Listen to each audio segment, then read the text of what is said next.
Well, well, well. Good morning, lads, lasses, and you non-binary folk. How are you feeling today? Why is everything muted? There we are. There's no music there. No chill background music. Why was that? The same? Oh, huh. Weird. When did that get muted? I wonder. Yes, good morning, lads, lasses, and non-binary folk. You join me today on a chill, sunny morning. Had a few sunny days recently, which have been quite nice. It's actually warmed up quite a bit. So sunny, in fact, I'm really regretting not getting some proper curtains for this window. I'll have to get some. Anyway. Yes, sorry for not streaming yesterday. I was extremely tired after a weekend of almost constant walking. That's what I get for, constantly walking, I suppose.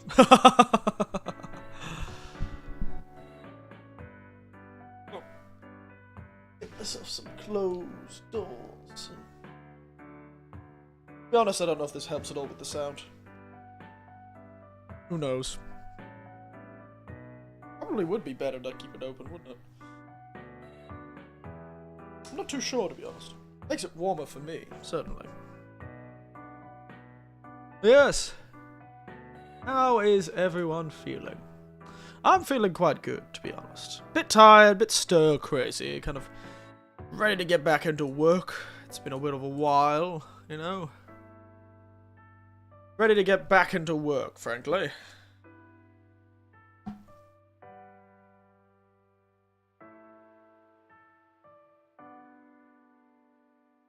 Because it's gonna be different work too. I've got a new position this year. So it's nice to get back into the swing of things, back with a new job, back with a new way of doing things. Which will be much nicer, I'll say. We will have to see how it goes, though. Because, of course, new places, new people, they may not all get along with my glowing personality. Something I worry about, but never turns out to be the case, though. I always worry about it. Oh no, what if these people don't like me? But, frankly, who wouldn't like me? I'm more fabulously amusing than any other geriatric this side of the Eastern Hemisphere. I'm not too sure how you do East-West. Anyway, just for a moment, I forgot something. One is the changing of the picture, I just realised. And two is the writing of today's drink description. I was just before the stream, literally I turned it off and started this stream, and I started the I was having a phone call with the family. More relatives of poor health. We're all getting to that age, I suppose. My brother rolled his ankle and now can't walk and probably won't go. I was just going to use the end. I haven't changed it yet, sorry. I haven't even changed the picture. I don't even know if I have a picture of this tea. I'm really unorganized today. I woke up so early and was so wonderfully ready to get organized for the stream, and then I got a phone call, and then I spoke to a different phone call. It was a sort of messenger call, and I sat there on a a video call with my nieces and nephews and brothers and sisters, and we were all just chatting away, you know, discussing the latest in health problems, and it's not really been a great year for my family. We've had a lot of sickness recently, and I do have a picture of the Stockholm plan. There you go. Sickness in this family recently, and a few deaths in the older generation. Scary. There you go, today's drink. Alright. Yes! Oh, and hello, Pananars. Hello, J-Hank. Specifically, how are you doing? How are you feeling? Sorry for not streaming yesterday. Stockholm Syndrome drink? No, just Stockholm. Like the city.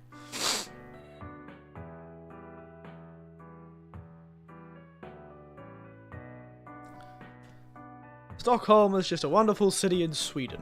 So, Actually, like our previous drink that we've been having recently because of the cold weather, even though it is getting a bit warmer, it's still a bit cold here. My feet are still a bit chilly in the morning. This drink, this tea, is in line. It's a more general version, by the way, of the previous one. So the last ones, I had a lot of them. The Gloh Black that I had a few, like last week. That one is also sort of a Swedish-inspired tea. Sweden.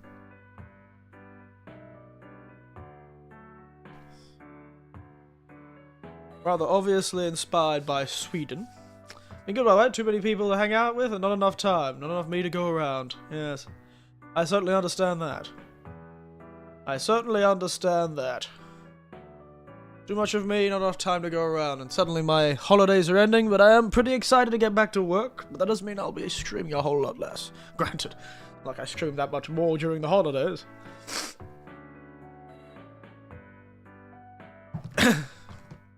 Because yes, I am going to be quite busy, annoyingly enough, getting back to school to work, because I am a teacher. Unfortunately, it's the swings and roundabouts of the academic calendar, I suppose. Yes, hanging out, eh? I've actually hung out recently all weekend, so since our last stream on Saturday morning, we did the stream. And then after that, I essentially walked for most of 2 days. It was quite a nice little walk, actually. I went to one of the big festivals in the area for the Sakura. So all the Sakura blooming. I should change the background. It is Sakura season. I should change it to the beautiful Sakura background. There you go. A picture I took 2 years ago at a random dam. West Japan or something. But yeah, so it is the Sakura. I wonder if I can get. I remember there's a image. Was it a media source? Give me a moment. Give me a moment. Was it this? This one. Yeah, this one. What is that source with the leaves? Okay, it's a media source. Give me a moment. Coming back to it. There you go. I don't know if you ever did the arena. I did some of the arena. I fought Joan of Arc. I fought a few other people. And I fought double D's inner demons, which was rather annoying. I never thought I'd fight a double D inner demon. Is an inner demon of a double D just breast cancer? Sorry, that's a joke in poor taste. But yes, I did do a few of the things in the arena. And the area has arena and a real worthy battle, a true challenge. That's worrying for you to say. I feel like I had plenty of true challenges in Everhood already. I really feel like I need any more true challenges. Do I really need more true challenges? Best, what was I doing? I was gonna do that media source. Leaves. And then, could I change it with a filter to be pink, do you think?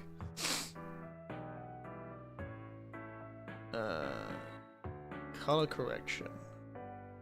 Yeah.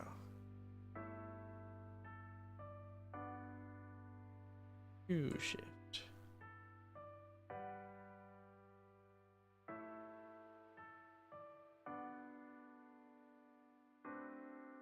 How's that look? And a bit bright. Let's make it a bit brighter.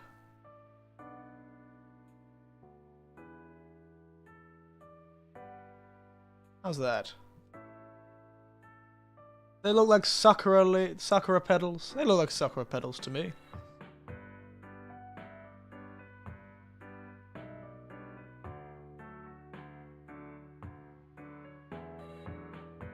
Yeah, they look like Sakura to me. Yeah, there we go. Dramatic, like I'm in an anime and I'm about to profess my undying love for someone. Underneath the Sakura tree. And my Twitch stream died again. When did that happen? My Twitch stream keeps dying. It's really weird. It feels inconsistent sometimes, my Twitch stream. Oh, it's because I did that. Whoops. God won't stop giving his fiercest battle to his best soldier. Ends like Noble 6. You know, Noble 6, if he didn't want to die horribly, he should have used the C button. He should have used the C button to call on all of his dead friends from the grave. I did my second try, so I wouldn't worry if I were you checking if it will, but I would say if you ever stream do it, I would be amused for the whole stream.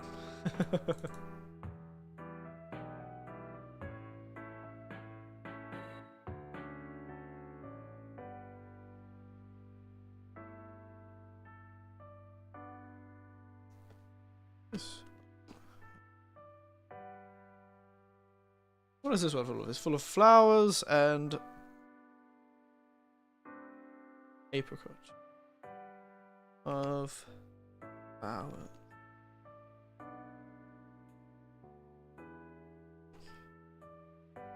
Saf. Sorry, I'm trying to. He's MIA. I'm here. I'm here. He's MIA. He truly is. They don't die. They're only missing in action. They're only ever missing in action. I swear. He's just missing in action.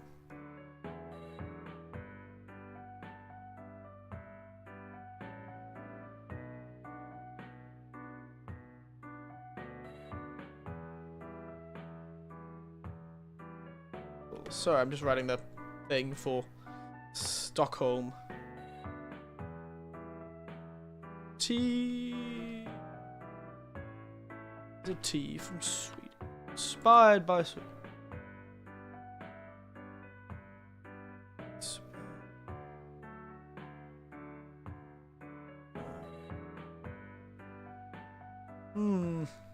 It's hard to say.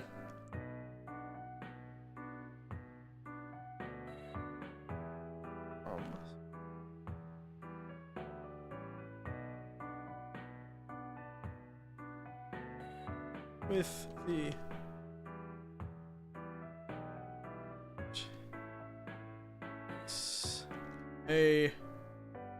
I'm sorry, I'm just writing and I can't speak and write at the same time because I write how I speak.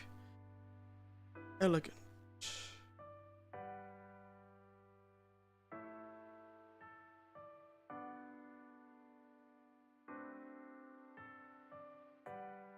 Oh, I'm terrible at spelling. Apricot.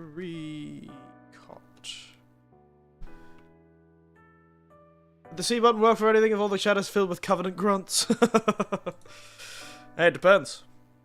How powerful do you think Discord on the Switch is?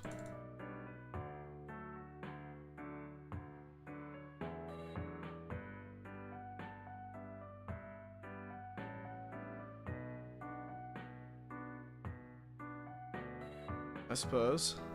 How powerful do you think Discord on the Switch is? That's essentially what it is, to be honest, isn't it? Just Discord on the Switch.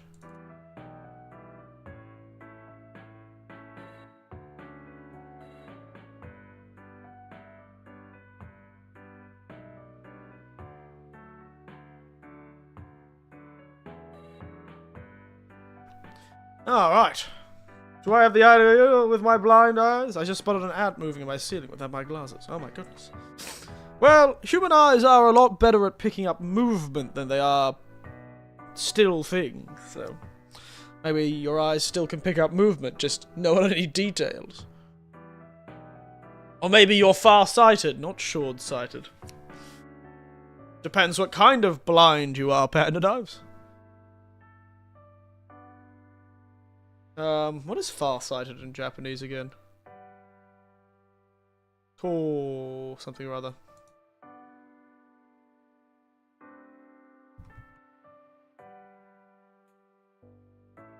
Enshi, it uses the kanji, hold on. Enshi and short-sighted is like senshi or something. Cortana would be a hell of a Discord board. Depends which Cortana. Can't see far distances. To be fair, the ant was just tiny circle on my end.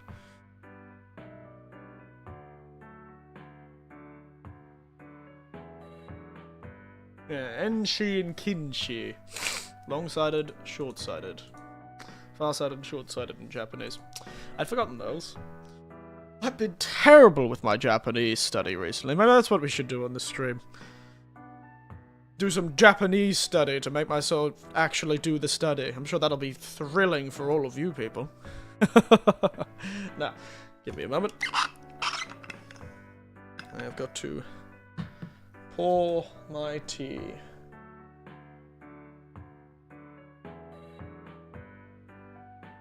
Oh, god damn it. I spilled some of it.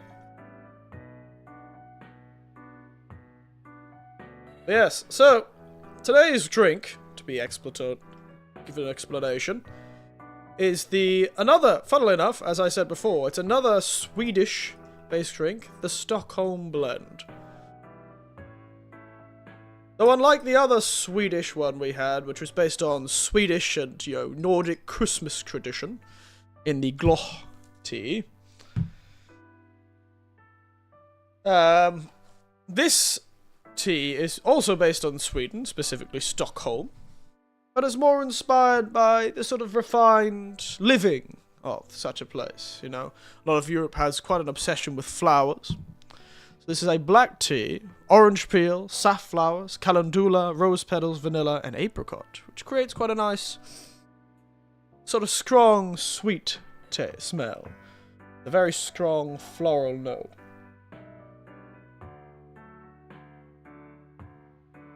The apricot is surprisingly powerful in this tea.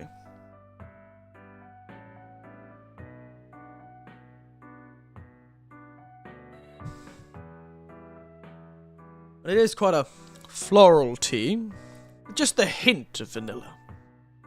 Oh yeah, Japanese learning stream turns on the PS2. That really would be a great way to do Japanese learning, to be honest. I'd have a lot better time learning Japanese if I did that, certainly. I just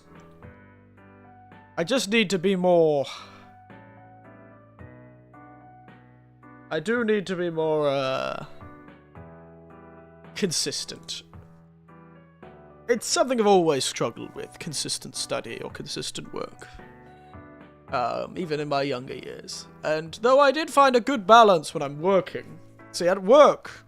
It's easy to work. It's easy to study at work because it's productive, but also not the work I need to be doing. So I make, my annoying.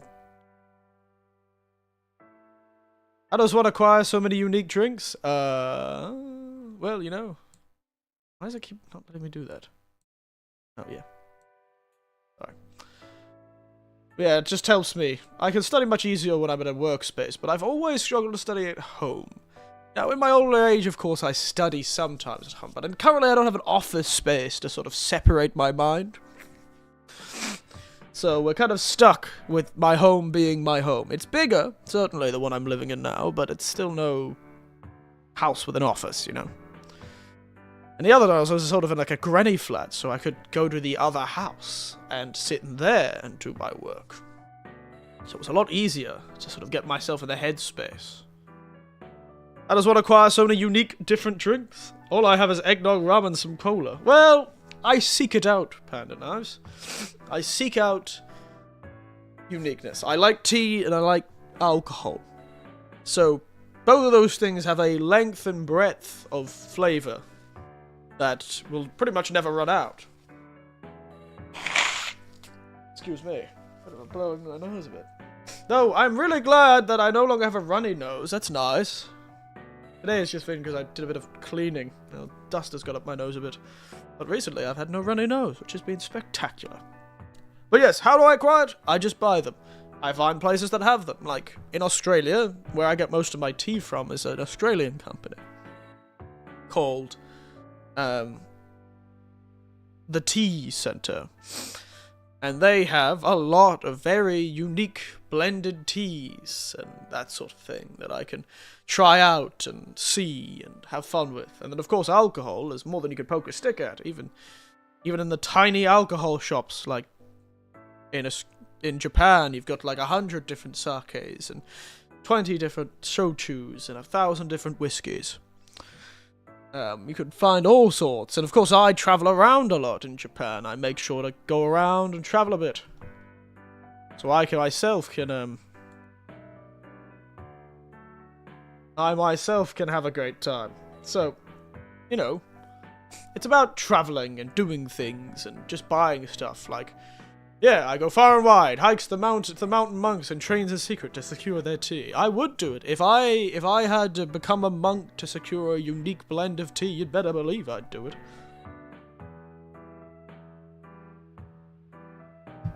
You know, a lot of places in Japan like making unique stuff like that. So I once got an Earl Grey tea from a flower park. It was selling like a special Earl Grey blend at that flower park, and wasn't a bad tea. Very strong in flavour. Japanese like their strong flavoured teas. And then you've got like green teas everywhere in Japan, and different types of green tea, like the kukicha and the tensha and the sensha and the gyokcha and all that sort of thing. It's the world is full of opportunities. And it's something to do. You know, if it's unique, I'll eat it or drink it. If it's different, I'll buy it. It's the fastest way to get to my wallet, is putting in front of me something bizarre. So at the festival, I've made it a tradition, and this is a festival I go to often. It's a bit of a tradition now that I'll go to one of these there's a small sakura festival where we all sit and look at sakura in a park. But they do have tents, and they've set up a few like local groups set up tents, and like there's a few food trucks and the like.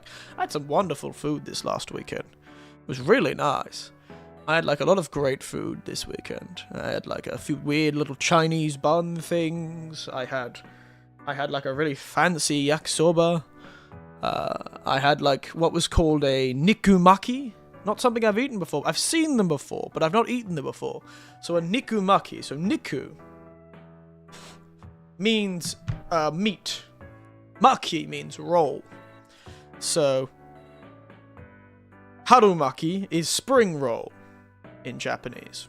Harumaki, spring roll. Haru, the season, spring, and maki, roll.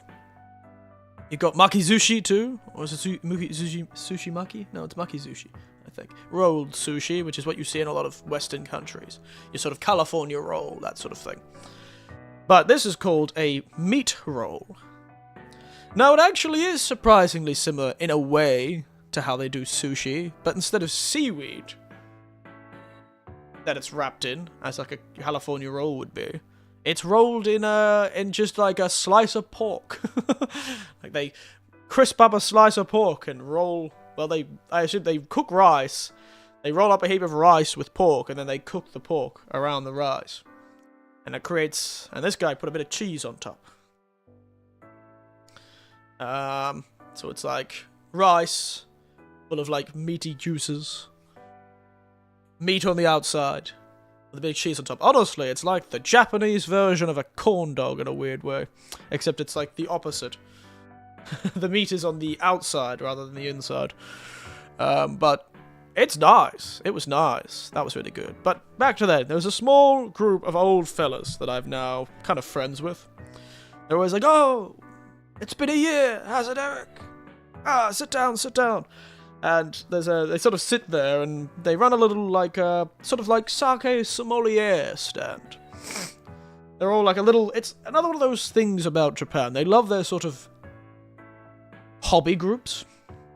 And so it's become a treat. 3 times a charm means that this is now no longer just something that's happened twice. It's now statistically common. Guess what? I don't know what, Christopher Collins. Do you like applesauce? That's what I guess. Chicken, Like you're eating a chicken butt, or you're staring at a chicken butt, or you have suddenly this morning awoken to the fact you have transformed into a chicken and therefore have a chicken's butt. You speak in many layers, Christopher Collins likes applesauce. So many mysteries in this guess what chicken butt you've given me.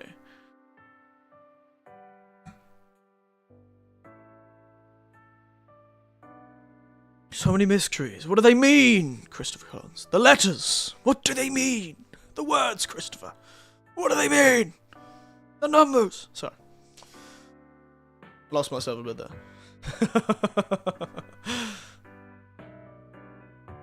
Did you say chicken jockey? Oh no. Is this a reference to the Minecraft movie? I feel like I've heard that. Chicken jockey. How have you been? I've been well. I was just talking about what I've been doing recently. I went to a festival. Well, as you can see, it's sakura season in Japan. All the beautiful trees are out and about. And I've been really enjoying myself, sort of going to the local sakura festivals, and I was talking to the old fellas. So back to the old fellas. So now the third time, they saw me from a distance. They were like, oh, Eric-san, Eric, come sit down, let's have another drink. And so we sat down with the old sake sommelier group. And this year they actually did quite well this year. I'm very surprised. They brought quite a selection this year. So for two of them, let's say, one of them was quite nice, sort of very normal. They're all from the local area too, so I can't actually mention what they are or who they are. Except for the last one. The last one's not as local. It's still local enough, but it's, you know, not as local. So I had a few of the local ones. We had a good time sipping on these little sakes, chatting, talking about how it tasted, talking about life, what's been going on, how's it been going. Then we drank another one. That was also quite nice. A bit cleaner than the last one. So the first one was kind of a bit fruity. Definitely had a sort of blended nature to it. It wasn't pure sake. It definitely had that bit of additive to it. Then the second one was much cleaner, much nicer. Not as fruity. More of that sort of ricey flavour. And the last one was the most interesting. And it was a different colour. It was interesting visually too, because this one was a completely different colour. And it's something I actually haven't gotten around to having before. Which was a aged sake. So this is a sake that had been aged, which is quite rare. Like, it was quite surprising. I've seen aged shochu, but I've never really seen an aged sake, like a rice wine. Well, I know of them, sort of. But it's quite different. Like, oh no, you're going insane. I'm just talking about sake. And you're sitting here going, I'm crushing a loaf. I've not watched it. I kind of want to watch it now. Everyone's making so much silliness about it.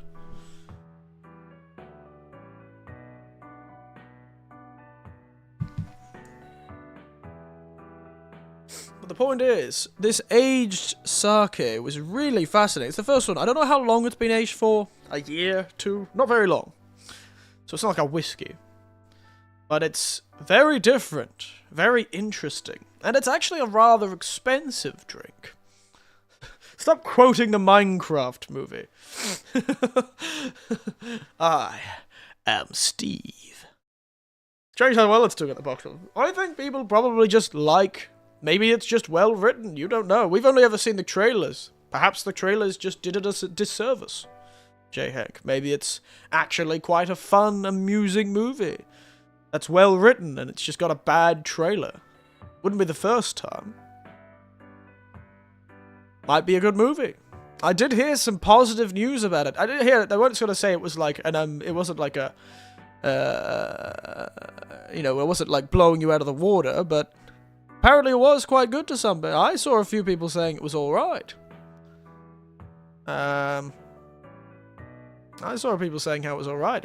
They said, I know it would be surprising that it was all right, but they said they liked it because it reminded them of sort of the awkward, weird humor of something like, was it Neapolitan, what is his name?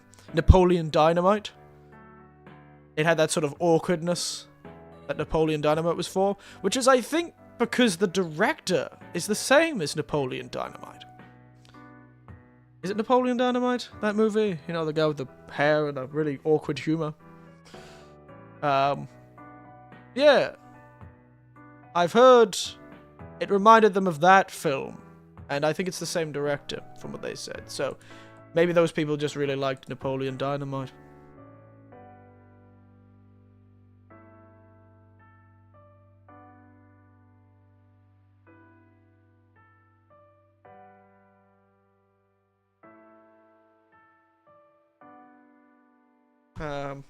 But yeah, so I heard that was that's sort of more what it was like, is sort of the weird, unusual, strange stuff, but yeah, he was. It is the same director. Jared Hess, I think. Yeah, Jared Hess. It's the same guy that did Napoleon Dynamite, so I guess seems like those people liked it. Though I don't think a lot of people like it very much. It's not like a good movie, but it's like a cool little awkward movie. What the people said, actually, the people I was watching said that actually enjoyed it for its case, was that it seemed like it was a movie that Jared Hess wanted to make anyway, but was told that he had to make it as a Minecraft movie. And Nacho Libre, yes. Which also is Jack Black. Team Hydrate. Unfortunately, I don't have any of those, but yes, sure. I've got my tea here. Bottoms up. Have another sip of this beautiful Stockholm blend tea. Delicious. Thank you, Hydration King Jack. One day I'll be cool enough to have redemptions. Yeah, so the person I was listening to that said they quite like, the group of people I was listening to that said they actually kind of liked the film, was saying that it was like, yeah, the Hess had a film in mind, but then when they made it a Minecraft film, they sort of had to change a few things so it would fit. But ultimately it was still, by its DNA, this film that he already wanted to make. So the Wrestling Flash game of Nacho Libre, I don't remember it being good. Hey there, older. Hey there, how you doing, Jack? Dream Hydrate, J-Hank. Oh my goodness, J-Hank. You have to drink water now. He said the magical words redeem and hydrate. Or high freight, or whatever that thing is. I don't know what that means. But yes, some people that was listening suspect it may be that it was this sort of thing. You know about chicken jockey, Eric? I heard villagers love crossing your loaf. Maybe one day you can acquire flint and steel and go to the nether. High freight! High freighties. Sounds like a Greek hero. The great hero, High Freight, will destroy all his enemies. His only weakness is if he does not drink water within 30 seconds of... If he does not constantly drink water, he cannot survive. He is the great hero, High Freighties. Oh, Twitch witchery ain't working on me. I'm a mod. I don't think you're a mod on Twitch. You're just a mod on YouTube.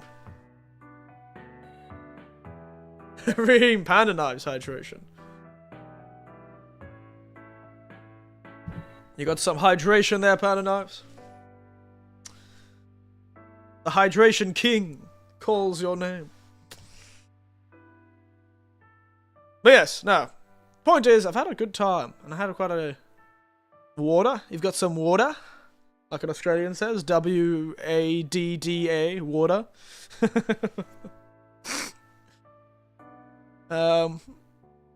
But yeah, no, it's been good. Has a nice few unique drinks. The festival was wonderful. It always is. It was nice sitting there chatting to people and having conversations with people I know now. A lot of people know me at the festival. And now I'm closer. It's actually a lot easier to get to those sort of festivals. I'm a bit close to this festival now. Did you bring us snacks? No. I ate all the snacks, sorry. I was intending to bring some, but they were just so nice. So I ate them. Because they're my snacks that I bought with my money. I owe you nothing. Team unfollow. I owe you nothing. I may be old, but I do not give out candy for free. Actually, I do that a lot. I just don't keep many snacks for myself, to be honest. If I buy something, I intend to eat it straight away. What did I eat yesterday as well? Oh yes, I bought a dango. A classic one. Sort of like the stereotypical dango. Yeah, I think I've had it before, but this is the first time in a while I've had it. A sort of 3-color dango.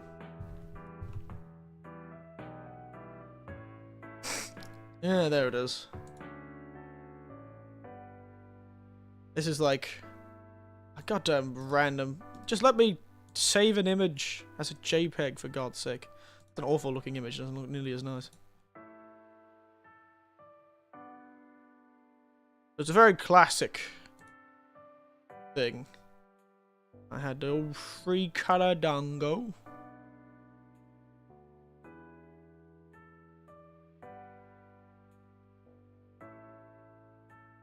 Looked a bit like this, you know? Not this well arranged, this is just a picture I got off the internet, but you see, I had this. Sort of 3-color dango, the sort of pink, the white, and the green. I think it's from China originally. But yeah, it's quite a nice little dango. Tasted fine, filled me up. Nice to have for dessert. Redeem cut Eric Fisher. No. No, you can't do this to me. No. My facial hair. It's like, I'm like Samson from the Bible. If you cut my hair, I'll immediately die. Well, those are the Dungongos from Monster Hunter. Those are real? Yeah, yes. They're actually, why they're in Monster Hunter is because it's sort of a, they're sort of like a visual shorthand. They're everywhere. They're not everywhere in Japan, but dango, generally, of that style are quite common in Japan. They're a very common food. Not as common, they're probably not going to be as common anymore with the absolute madness that is the rice prices these days. Christ.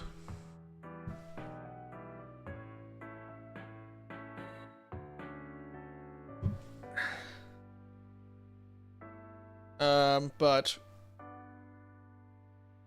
I thought that was just ice cream. No, they're sort of rice, like a rice cake sort of things. And they get a heap of rice, cook it up, and then beat it to death with a hammer. That's to make mochi, but it's a similar process, sort of to make a dense rice cake-like thing. They're quite chewy, to be honest. They're not ice cream. They do look a bit like ice cream. They're not as sweet as ice cream. They tend to be more of a light sweet. So, because a lot of Japanese traditional sweets are, you know, okashi. A lot of Japanese sweets, I forgot what they're called, like the sort of general name of the sweets. Point is, a lot of the Japanese sweets aren't really, really sweet. They're not very high in, like, purified sugar or refined sugar, like a lot of Western sweets are. The traditional Japanese sweets tend to be quite... sort of like the sweetness you get is from things like red bean paste, like sweet red bean paste, and the rice itself, and a bit of sugar. Usually it has a much more of a subtle sweetness to them. You know what's not real in Monster? Being able to craft your own weapons and armor or cook for yourself. Yes. Rough times. Can't cook it. Well, in Monster Hunter, you don't do anything. You just hunt monsters. Everyone else does all the technical stuff. You know, all the different specialists, cooks and stuff. The most you do is in the most recent Monster Hunter game, you know. You whip out your little stove and grill up yourself some steaks or pork belly. It looks like pork belly, to be honest.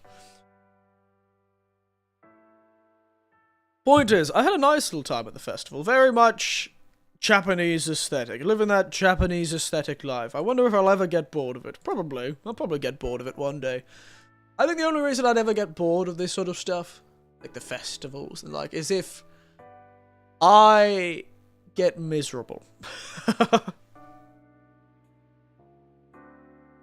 If I, like, personally am not doing well, I probably won't enjoy them. No, it is true. They're much more popular amongst kids than they are adults. Adults don't tend to go to these festivals because they've been going to them their whole lives. And also a lot of them have jobs. I can understand, but I like going to them. They're always fun. I'm a strong independent herd who don't need no blacksmith or cats. That's what wilds would like you to think. But really, you're highly dependent on somebody going, hey, do you want to come to our town and have a meal? And you go, yes, please. Give me the cool, powerful meals from the towns.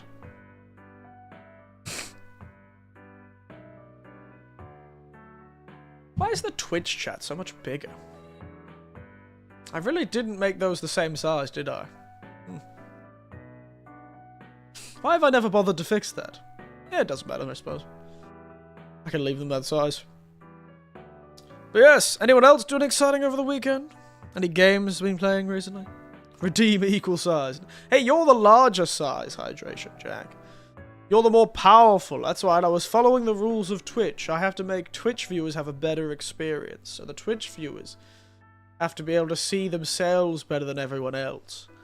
Because Twitch is clearly the superior platform. Yeah. Totally. That is actually in the rules, I think.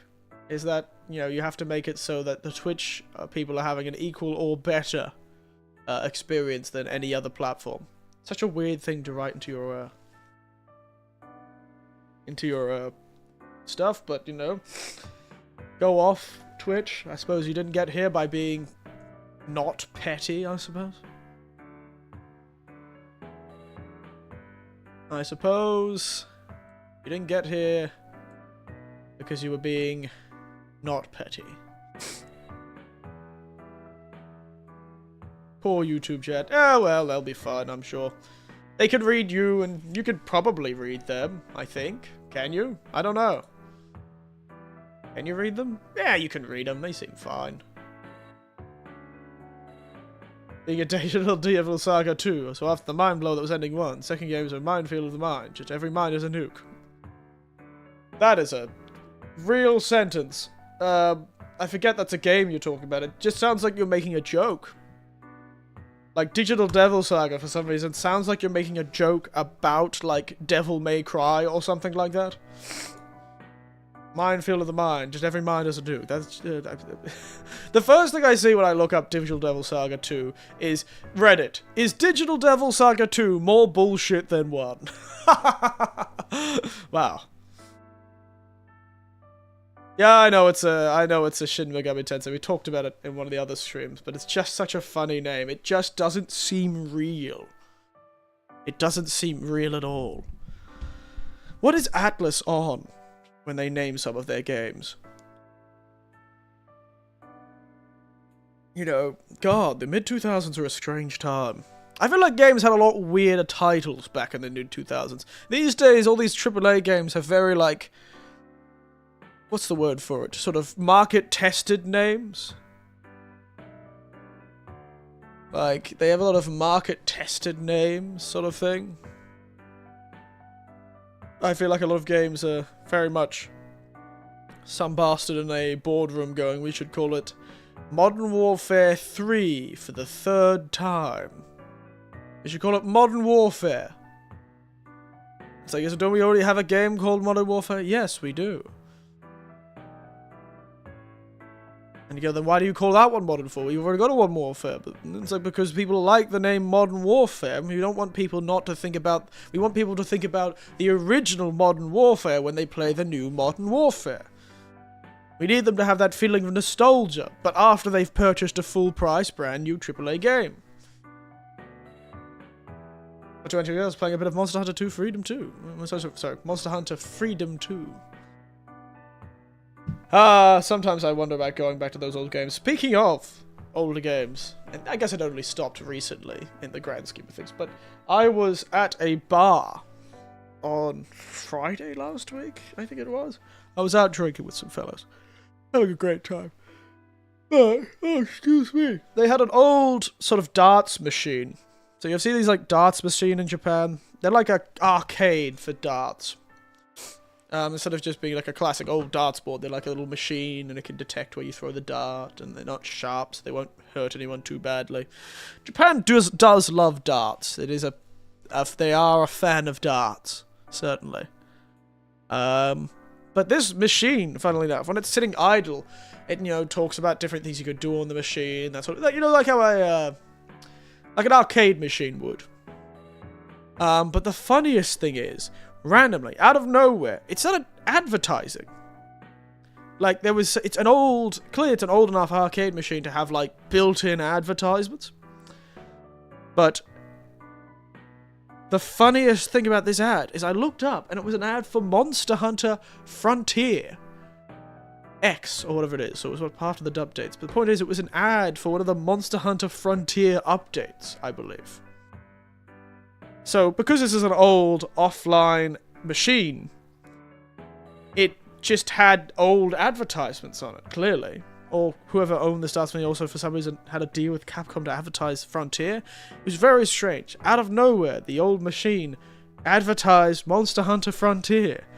And it blew my mind. I was like, oh my goodness, how old is this damn machine? So it's like a little old offline darts machine, and for some reason it advertised Monster Hunter.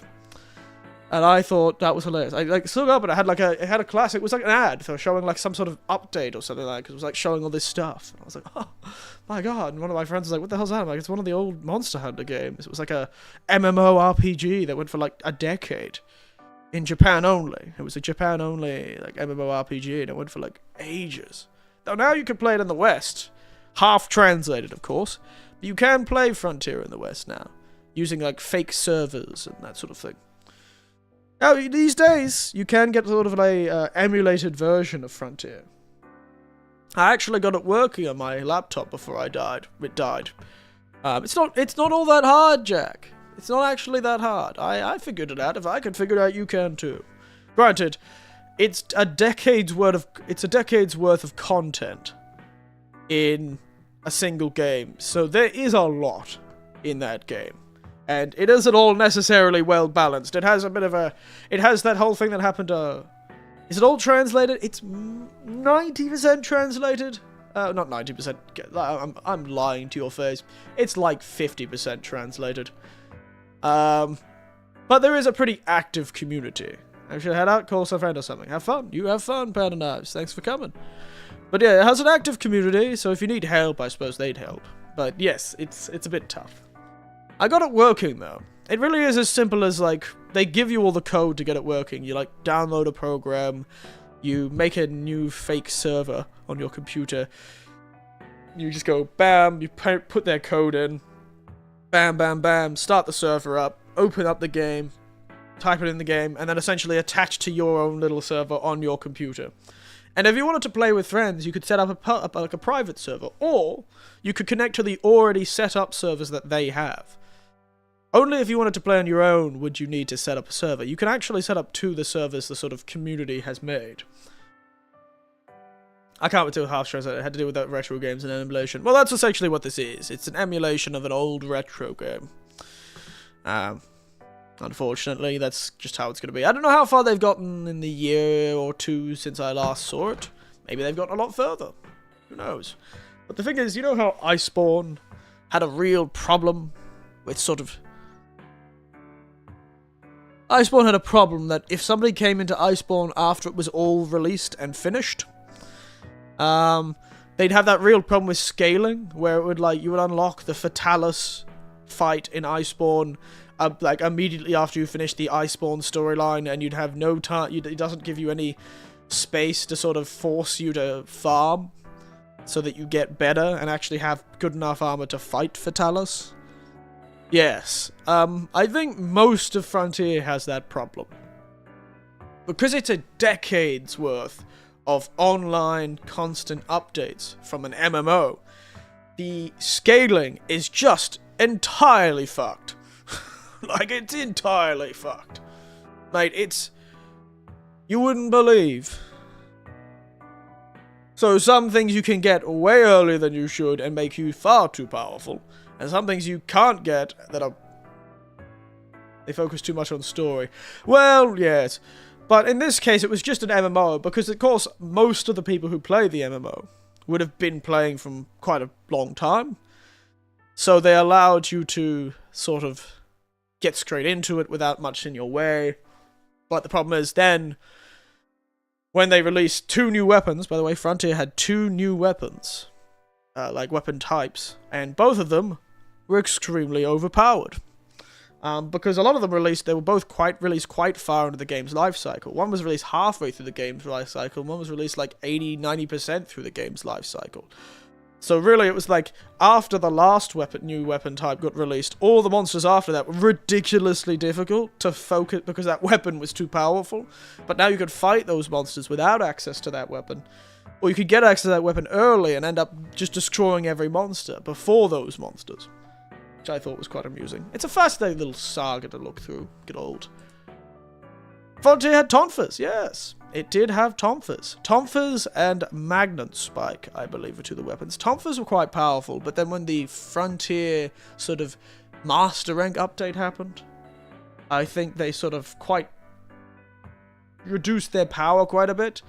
And then they released, after that, the magnet spike, and didn't reduce its power at all, because the game was reaching the end of its life cycle, and they didn't care that much. Its life cycle was like 10 years, though. 10, 12 years. Yeah, they had the tonfas. It worked. They had it running for years. Though, if you think... I was listening to someone talk about Frontier, and if you thought some of the farming in the old Monster Hunter games were bad, you would not believe the farming that you would have to do in Monster Hunter Frontier. My god, the farming in that game was horrendous. Terrifying. Frightening. Like nothing I've ever heard of before. Like, there was like an upgrade system that required you to collect... So you could forge stuff pretty easily.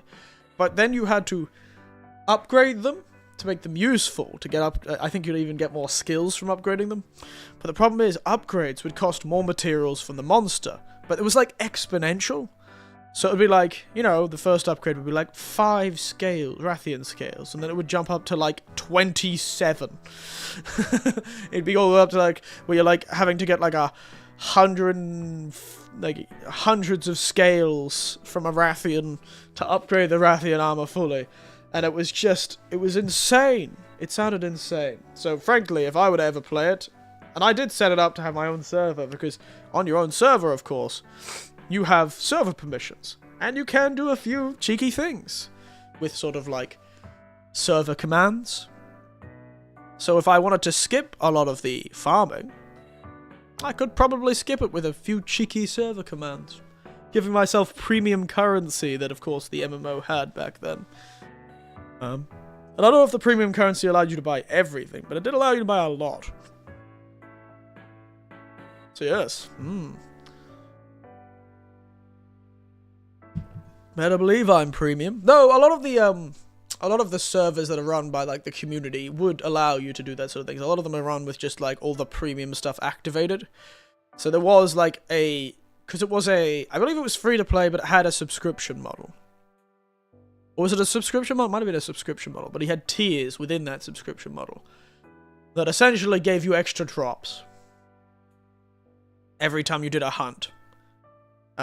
Is essentially what the subscription model would do. The higher tiers, the more drops you'd get. But of course, now, because you're running it on an emulator, you can just activate, or the server can just have the premium stuff activated all the time. So you'll be getting extra drops and the like. Which will make it a lot easier if you ever do decide to get into it, because you can just activate the premium stuff yourself. And live like a king. It is really a fascinating little project, though, the old Monster Hunter Frontier revival project. It took them a few years to get it working, but...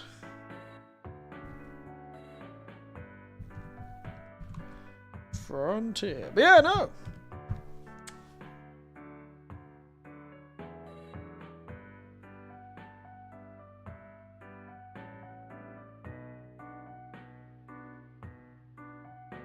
Yeah, here we are, the good old Monster Hunter Frontier subreddit.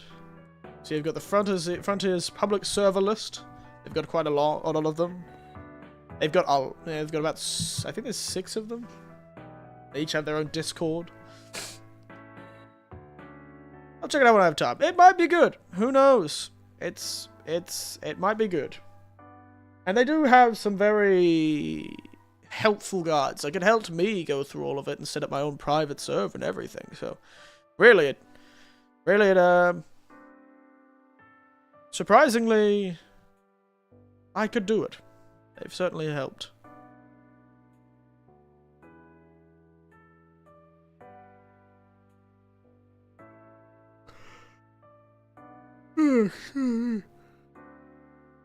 Yeah, but yeah, fun stuff. There's some really cool monsters in it too.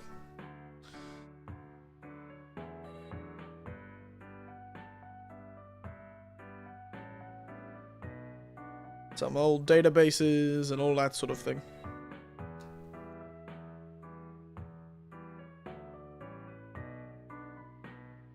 Anyway.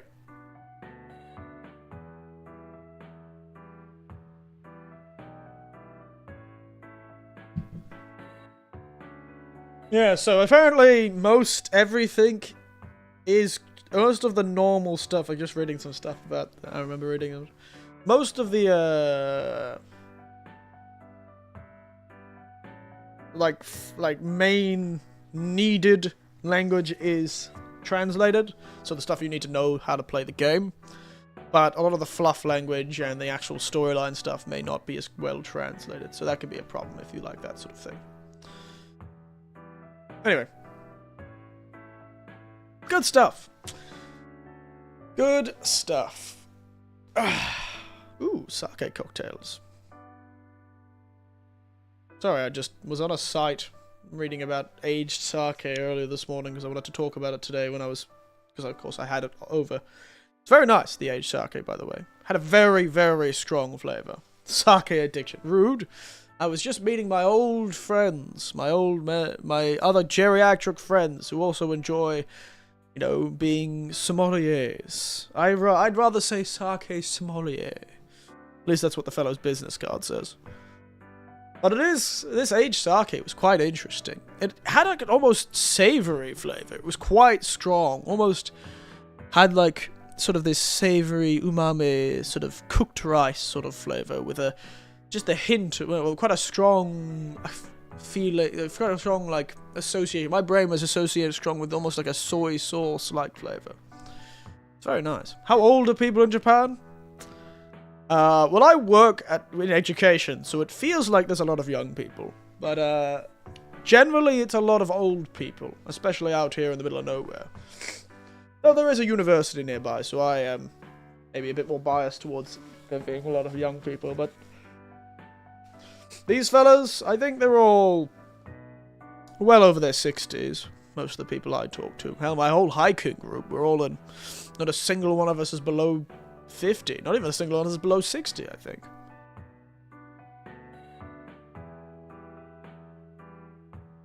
So...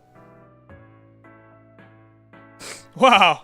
This guy's... I know this site's called Sake World, but it's really funny looking at this like sort of blog that this person has made about sake, and if you click on sake cocktails, they clearly do not like sake cocktails.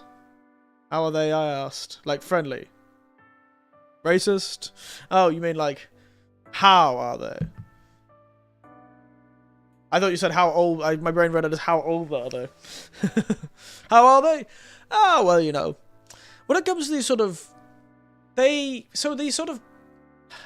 sort of hobby groups are usually quite welcoming, because a lot of them are old, so they are sort of, they know eventually they may be the last. It's a sort of this pervading feeling. A lot of hobbyist groups in Japan are quite open, because especially these sort of hobbyists like sake connoisseurs and hiking groups struggle to get young people involved.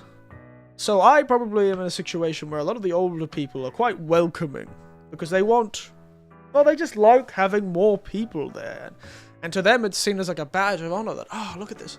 Even foreigners like us. You know, it's amazing. You know, to them, I see a lot of them see it as a badge of honor or enjoy. And they just like a new person to talk to and new people. And they'd probably be just as open to anyone, because they just want people to join the groups and enjoy the hobby. They just love the hobby. And they just enjoy people enjoying the hobby. So I think they're quite nice, the ones I find. Of course, I've met a few bitter old people, and I know of friends who have met a few bitter old people, but what can you do? That's just the case of life, I suppose. People just have to live with that, I suppose. By the way, I'm laughing at this site. This guy's like, sorry folks, this is where I draw the line. You will find no information about sake teenies or any of the such silly monstrosities on this site. Man does not like putting sake in a cocktail. I'm not trying to be a sake Nazi here. I'm all for enjoyment. If you like something, drink it. But by mixing sake with any fruity or nutty flavoring, or any liqueur or mixer, you cannot taste the sake. End of story. Full stop.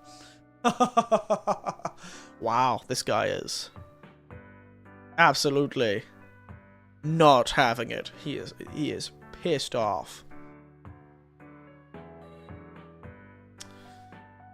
I understand what he's saying, but also, not every sake is God's gift to this green earth.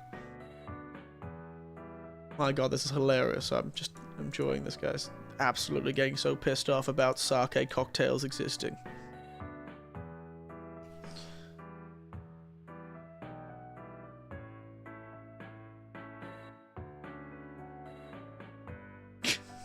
Wow, this guy is really angry about sake cocktails. You want me to read it? I don't... Who is this guy? Let's look at this guy. This guy's... I'm not going to make assumptions about him until I read about him. That's what I thought. This guy is recognized as the world's leading non-Japanese sake expert. A resident of Japan since 1988. He speaks both and reads Japanese fluently. He is known as the sake industry as the window... He is well known in the sake industry as the window to making sake understandable and popular outside of Japan. He's been writing and lecturing about sake since 1944, beginning with an 8-year stint writing the Nihonshu column in the Japan Times. There you go. He followed that weekly column on sake for the Yomiuri Shimbun, Japan's most Japanese newspaper. Wow, he really has got the accolades. Published 6 books across 2 languages, hundreds of articles, publishes 3 monthly newsletters, and offers digital products that make sake easy. His latest book, Sake Confidential, is, as the title indicates, beyond the basics guide to understanding, tasting, selecting, and enjoying sake. He is the founder and editor of the world's first and only sake-only magazine, Sake Today, which was founded in 2014. Known as the Sake Guy, the Sake Evangelist, John, what a name, John Gaunter. Ooh, what a strong name. Point is, this turned out when I was looking at aged sake this morning, because I was like seeing how much popular it is. Because I quite enjoyed this aged sake I had. And it seems to be quite rare and expensive. Point is, this guy's not Japanese, for one. But he does seem to have... he's certainly dedicated his life to it. So, more power to him.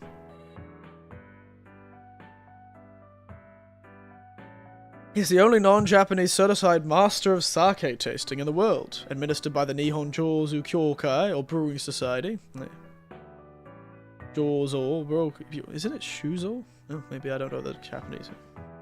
Among other things, provides a more yeast strains to the brewing industry. He has achieved the very difficult sake expert assessor, I thought it was assassination, certification from Japan's National Research Institute of Brewing. No other non-Japanese in the world has both of these certifications.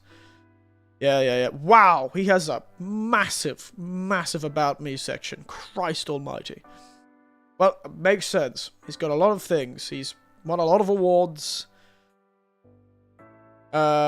He was a judge, the only foreigner to ever judge the national sake competition. He has helped the government of Japan with sake stuff. He's done sake consulting for the Japanese government. He's the only person to sit on the panel of award for promotion of Japanese cuisine overseas. Yeah, there you go. This dude is... Hey, he found his thing. Mate, he found his thing, Hydration King Jack. Clearly John has found his thing. And I can't hate a man for being passionate. I cannot hate a man for being... Heck, if he's gonna devote himself to being the best in his field, he's certainly done it. I'll give him that. I'm not gonna... He's decaded. He's clearly...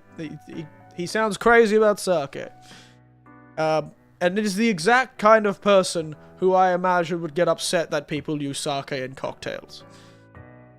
That is definitely something that a person with this sort of accolades would do. Because, you know, he's clearly dedicated his life to sake and sake alone. It's like people who dedicate their life to wine and wine alone.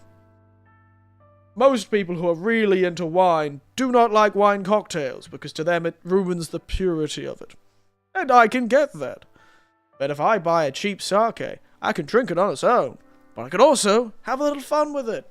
You know, put the pig in a nice dress. Because not every sake is the best. Not every sake is worth having on its own. Though, I can drink it on its own. You know, sometimes you want to try something creative. Point is, this guy is... I'd love to chat to him. I'd love to see what he thinks. What a guy, my god. He is... He's been running this blog for a long time too. He has... really been living his life. Hey, he earns his money. He earns his money. I wish I could earn money like this guy earns money.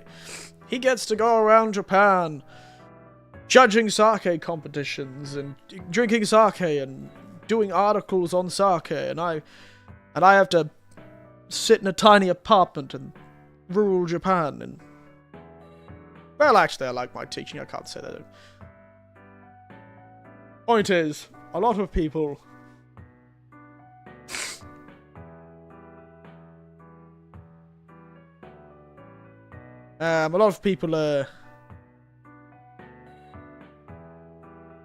clearly am. Oh, wow. Very fun stuff. A lot of people... Hey, he's certainly taken... What is that phrase everyone always mistakes?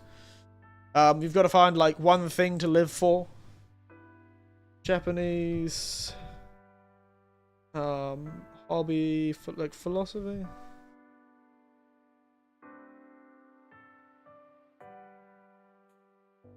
I can't remember what it's called. Ikigai. The one that I haven't heard of in Japan, but I do hear about it a lot outside of Japan. The sort of Japanese philosophy of Ikigai. Which is the concept of, like, finding a reason for being. So he's very much fallen to the Japanese... He's living more Japanese than the rest of us. The most Japanese man I've ever seen. He's certainly got that Ikigai down. He found his calling. Sake. And he is living for it. Reason for being.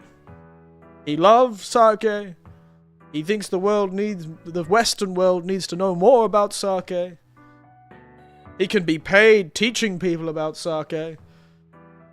And he's clearly quite good at it, considering how many awards he's won. And certifications he's gotten. Ikigai. Mate's gotten the Japanese philosophy right down. He reminds me of those sort of old Japanese guys who've done one thing their whole lives. Hey, the hiking group I'm with. I've met one of the hiking group members I had gave me a novel-sized A4. It's like an A4 novel-sized book of all of the pictures he's taken over the last 60 years while hiking. If that's not Ikigai, I don't know what is. Point is, I do like how passionate he gets in this sake cocktail section. Sorry, folks, this is where to quote him, sorry, folks, this is where I draw the line. You will find no information about sake tini or any such silly monstrosities on this site. I'm not trying to be a sake Nazi here. Semicolon. I'm all for enjoyment. If you like something, drink it. But accept that by mixing sake with any fruity or nutty flavoring, or any other liquor or mixer, you cannot taste the sake. End of story, full stop. Again, if you like such cocktail, fine, enjoy them, but I cannot support or promote them. Now, I don't want to get off on a rant here. He doesn't want to get off on a rant here, guys. But I'm making grave efforts to promote sake as the fine beverage it is. Fine sake is the same as fine. It is as fine as the best wines, and with easily just as much culture, history, and fascinating anecdotal stories. To promote mixing and conferring up its essence would defeat my stated purpose. Would you mix a fine wine with juice or vodka or anything? No, I wouldn't. That's different. Why make sake? Some here sake cocktails or sake flavoured sake, infused sake, whatever, lead people to better sake. I say nonsense. Does one come to appreciate fine wine through wine coolers? I think not. He's going after Goon, mate. He's going after Aussie culture with that one. So drink flavoured sake and inspired cocktails. You enjoy them. It is, in the end, all about enjoyment. But you will be missing out on the real thing. Missing out on truly fine sake. Missing out on learning more about an ancient craft and culture. If you have come to this page, you owe it yourself to try the real thing. He has a list of things, like, about the things. Very funny. I just wanted some sake stuff. I wasn't here to piss him off. I feel like I accidentally clicked on the link and it's like, ha, I got you. It does feel a bit like, I was like, ooh, sake cocktails. I have not considered sake cocktails in a while. Clicked on it. Ah, you bitch. You fell for my trap. You're a terrible person. It doesn't feel a bit, but I suppose this is his side. And I can see it. You know, I've met some wine fellas who would faint at the idea of putting wine with anything else other than by itself. It is like wine. He says the right thing. A bit aggressively worded, but it is true. It's like wine. It's like wine. And people just get passionate about it too. It's just most of the passionate people are in Japanese. It's just one you can more easily read. And it is true. But my counterpoint to that is you would mix Goon. You would mix box wine in cocktails. You know, nobody hates a calimocho. But I understand what he's saying. Don't mix fine wine, sake or fine wine in a cocktail. That makes sense. Most people don't. I don't think people were here expecting you to get your $200 bottle of sake and put it in a cocktail. No, nobody's asking them to do that. We're just asking them to. We were just curious. Most people who are on this site probably were just curious to say, "Oh, I didn't even think about sake cocktails," and they click on it and get yelled at.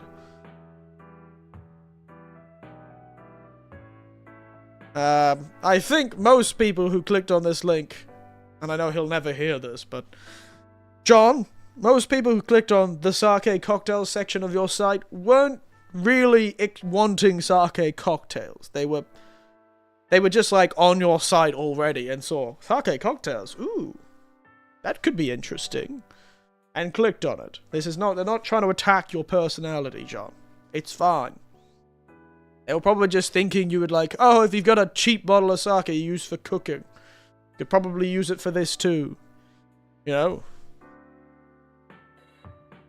I've used sake in cocktails a few times. And yeah, it's true. Sake is not a very strong flavor, so it does lose out a bit. So he's not wrong. Sparkling sake does work in cocktails, though, I find. Yeah, very funny. Don't worry, mate. I'm not attacking you. Just was curious. He's gonna enter the chat immediately. John Gaunter, or whatever your name is. I should message John and say, I understand what you said, but wow.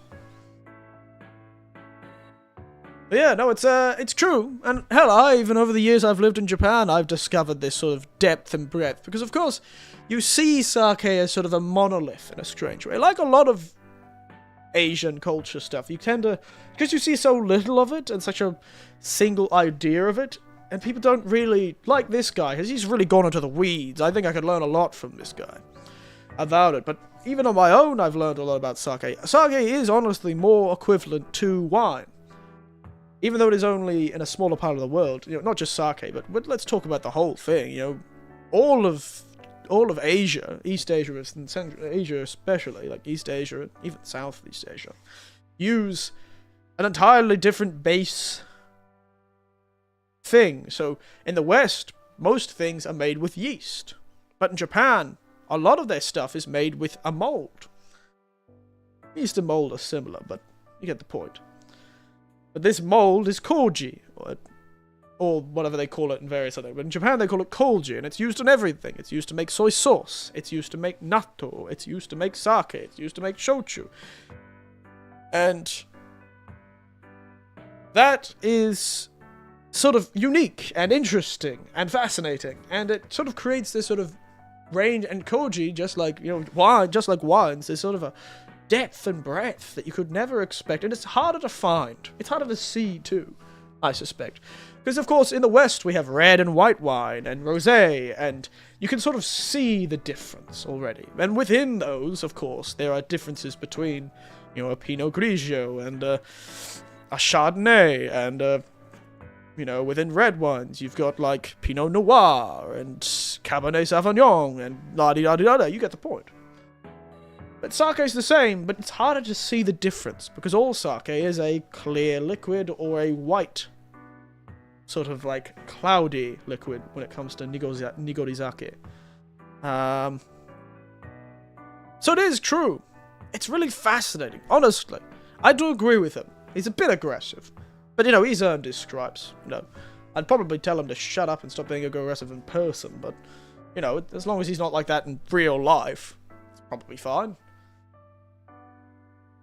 Though, from the way he writes, he's very passionate, and it does seem to be his objective to spread the good word, so to speak. The sake evangelist, as he called him, or has been called. At least, he says he's been called that. I don't know if he's actually been called that, or it's just something he put in his About Me section, but he seems passionate. And I can see everyone has that thing. I've met many whiskey purists who balk at the idea of any whiskey more expensive than the cheapest whiskey being put in cocktails. Open up, old man, I'm coming for you. I'm like, oh! If I disappear tomorrow, no, it was John Gaunter of the Sake World site that got me. The Sake Evangelist got me.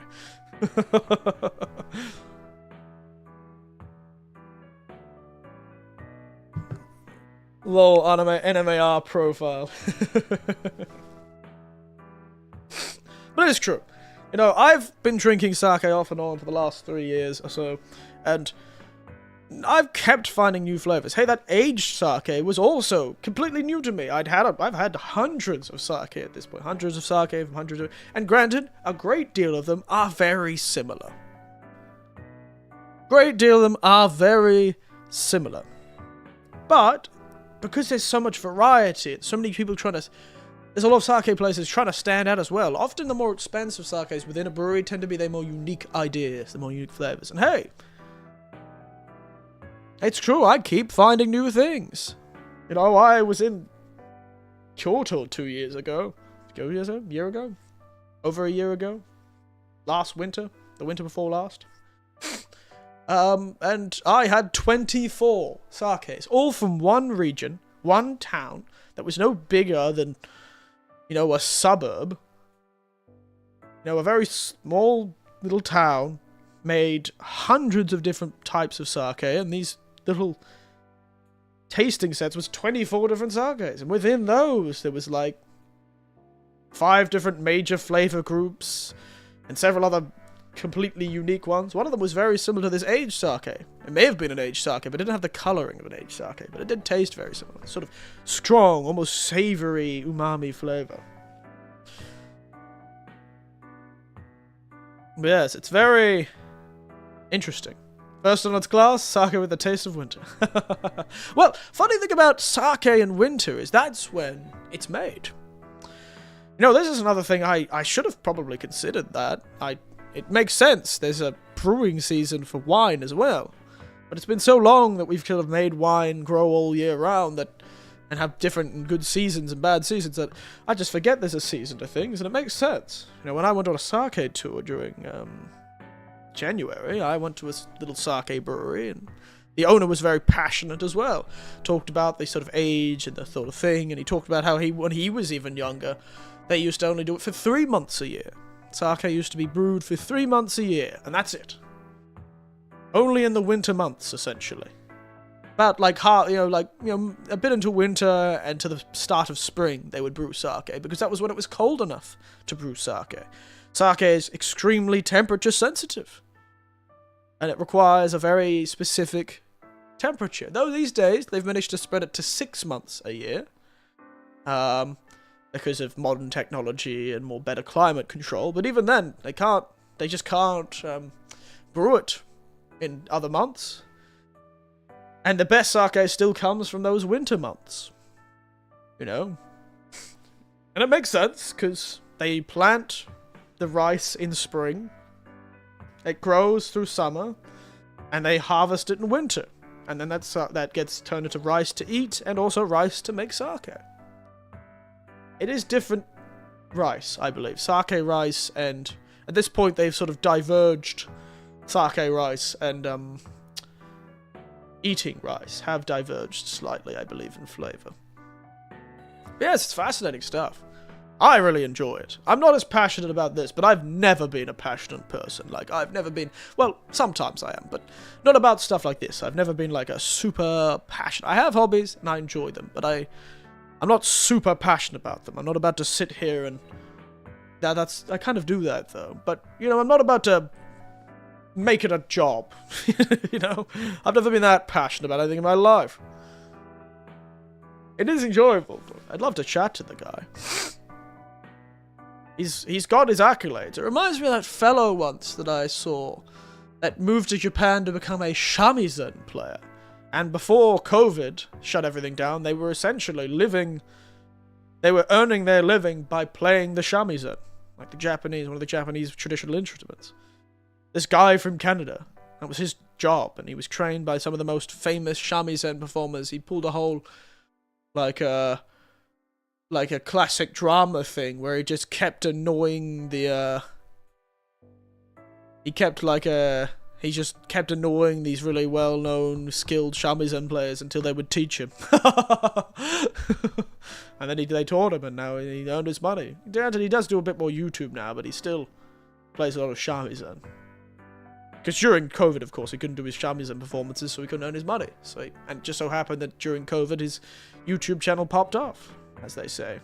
As the children say, it popped off like a cork out of a good bottle of, good bottle of bubbly. Classic move. Well, that's the thing about having an extremely unique skill. And in his case, he had two extremely unique skills. He was a skilled sort of videographer. And he was a skilled shamisen player, which meant he could make music videos for both himself and other shamisen players, which gave him a bit of extra move. And he also could make good videos and had an eye for aesthetics and travelled around Japan a lot, so he had a lot of sort of weird little things he could show on... I spat on the mic, sorry about that. Weird little things he could show to a YouTube audience. Why does my mouth feel weird?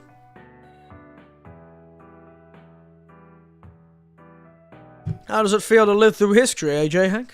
Shook the world. A global pandemic. You're living through history, J. Hank.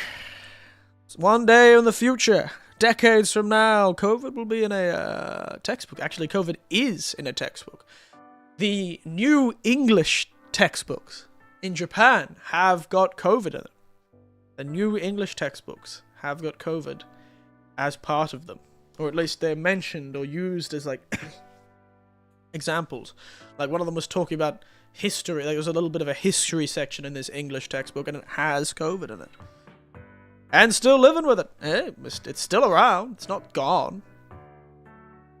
I got COVID well after it sort of started dying down, and I got it again when I was in Japan. But at least the lack of taste and smell disappeared quite quickly. Not even H1N1. Oh god, H1N1. Wow, what a blast from the past, the old H1N1. Yes. Really a perfect storm when it comes to viruses.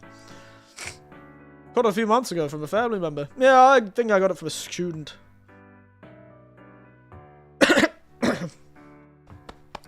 Excuse me. What a blast from the past. Oh, 15 years ago now, eh? First time catching it was awful. First time! Yeah, I've had it twice, I think. First time, awful. I didn't feel bad. I felt bad for like 2 days. But what I did feel awful was I lost my sense of taste and my sense of smell. Couldn't... As I used to describe it, when I had it first, it was like... It's like flavors were in another room. In a strange way. That's the best way I could describe it. At its height, I pretty much couldn't taste anything. But, like, a day after that, it sort of recovered slightly. And it was like all my flavors were in another room. That I was sort of hearing them from a distance. Like, I could sort of, just slightly, kind of really distantly. It was a really small, sort of stimulus. But it was like very main flavors. I couldn't taste any nuance. There was no nuance. Any floral, nutty, woody, fruity. None of them. I could only taste the major flavors. Like salt and sugar, essentially. That was it. I could taste... And it was very... really not that much. It was like, if something was really, really salty, I could just taste a little saltiness. If it was really, really sugary, it would taste mildly sweet. It was like bizarre. Like, I remember cooking myself something that's usually quite salty, quite strong, and I just couldn't tell. It was like, yeah, it was like the flavor was, it was like a conversation in another room. You could sort of hear the cadence of speech. Are they angry? Are they sad? Are they normal? Are they excited? You know, you could sort of hear this sort of cadence. But all nuance was lost in you. You couldn't hear specific words. You could sort of tell if they were speaking English, but you couldn't understand any of the words, sort of thing. You could only hear, like, very general cadences. You couldn't say what they're saying, you could just say that you know they're talking. It's the same thing. I could tell it's salty, but anything beyond that was sort of not there. It's crazy. And it lasted, and that sort of thing got better and better, but essentially that main flavors only sort of feeling lasted for a good 2 months. And in the next 2 months, I still had a fairly reduced flavor, which sucked, because I like tea and I like alcohol. Saved me money, though. Didn't buy any more alcohol, because I couldn't taste the damn stuff. I couldn't taste any nuance and flavor, so all of my teas were out the window, so I just drank shitty black tea for ages. I couldn't taste it. And still sometimes I feel like it happens to me. Like, some days I'll wake up and just not be able to taste things properly. Crazy stuff. Crazy stuff. But when I got it again, the no taste thing lasted like a week and a half, and then it disappeared again, so... I'm more worried that the more years that go by, that one day it'll just happen again, and I'll not be able to taste anything anymore forever. That'll be terrifying. Because it got so boring to eat things. You know? It really did make it really hard to motivate myself to eat. It's just kind of boring.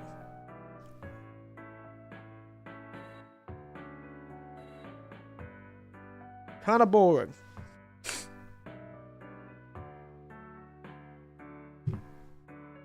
Happens when you can't taste a damn thing.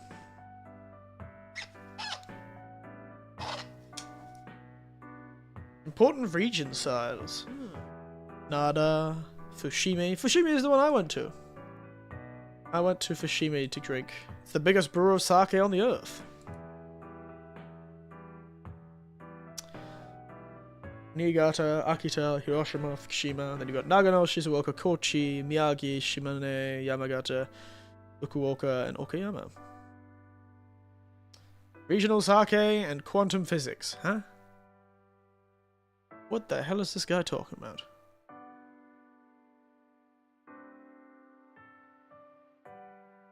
Yeah, it's true though, I get what he means. It's all about individuality. It's mostly breweries that are the unique. It's not like general areas don't guide the flavor of sake as much as the brewery itself.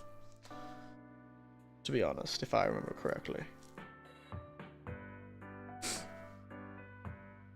They have to do a lot more brewery stuff.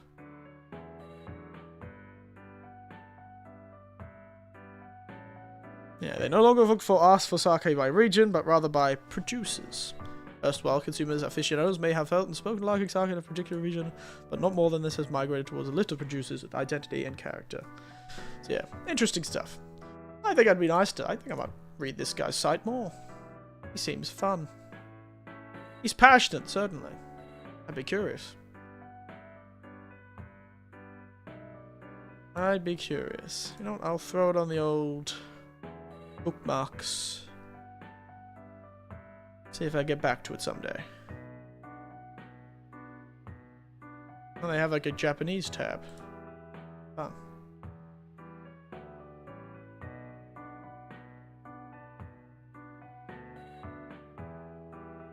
Maybe one day I'll get redeemed sake Fanta. How dare you! How dare you put sake and Fanta together! I'll kill you! I'll kill you! How dare you! You bastard! Don't you know? That's a monstrosity! Monstrosity, Hydration King Jack. How dare you? Anyway. Horseshoe? Really? Yukusei horseshoe. That does sound disgusting. Depends on the sake, I suppose. Some of them have quite a clean, fruity flavour. So they might just make it alcoholic. Very mildly alcoholic. You never know, it might work. Hey. What I need to do, sparkling sake always weirds me out, frankly. You should be the first to try it. I'll have to give it a go. I'll have to give it a go.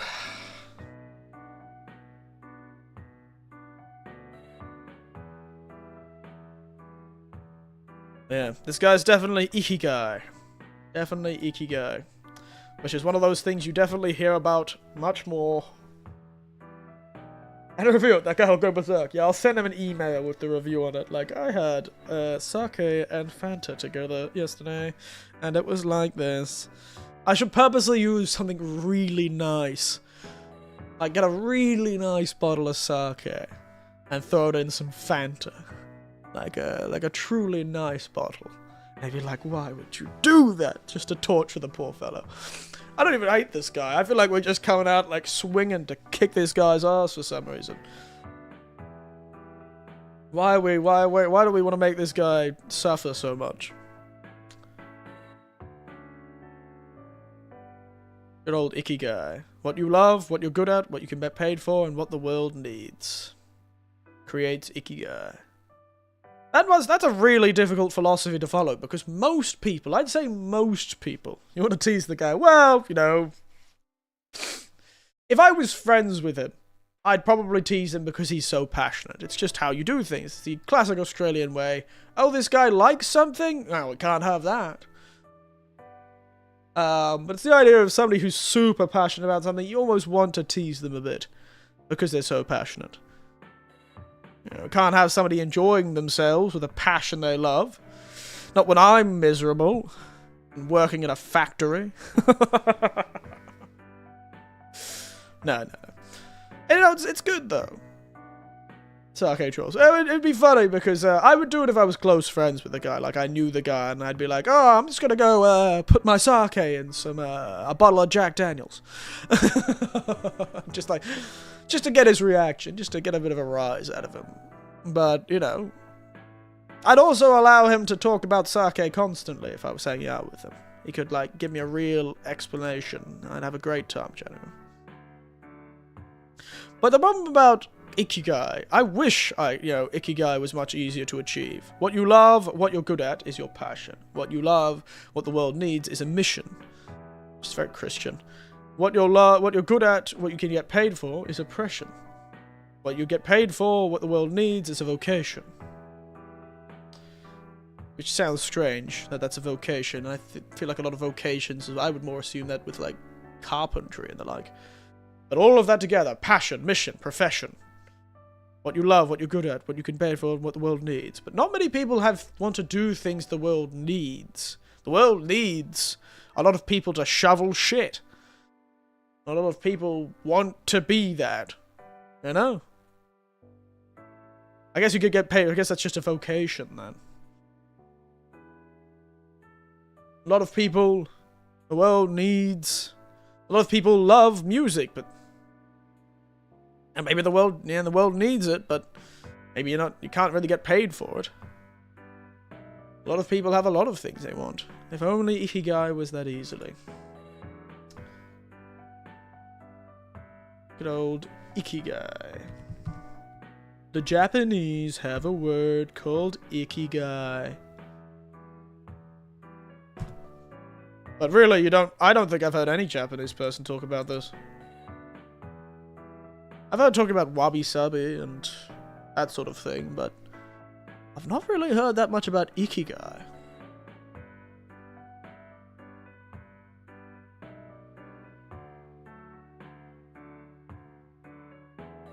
Weird. Seems to be a failure. The world needs more RPGs. The world needs more RPGs. Well, okay. I'm sort of somebody who's good at them and capable of them will create more. Is it along with the Switch 2, the next 2 chapters of Deltarune coming out? That's an RPG. I think it is, at least. God damn, it's one of those days when my nose is itchy for seemingly no reason. Strange stuff. Ikigai, the secret to an enjoyable life. Really, I wish I could do this thing. To be honest, I'll admit,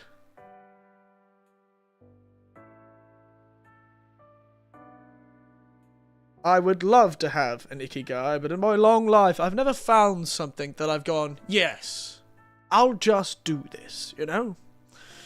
Maybe I haven't done enough. Maybe I'll just keep doing things.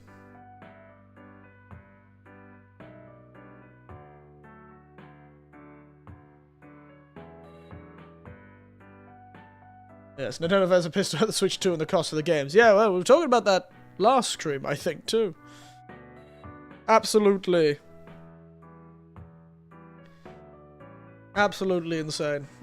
But, hey, welcome to Australia, Hydration King Jack. Because, that's what it's like, and it has been like in Australia for the last 10 years? 15 years? Because as I was saying in other streams, in Australia, an Australian dollar may be much weaker than the US dollar on the world stage. However, the Australian dollar buying power is about equal with an American dollar buying power. So even though all of our stuff,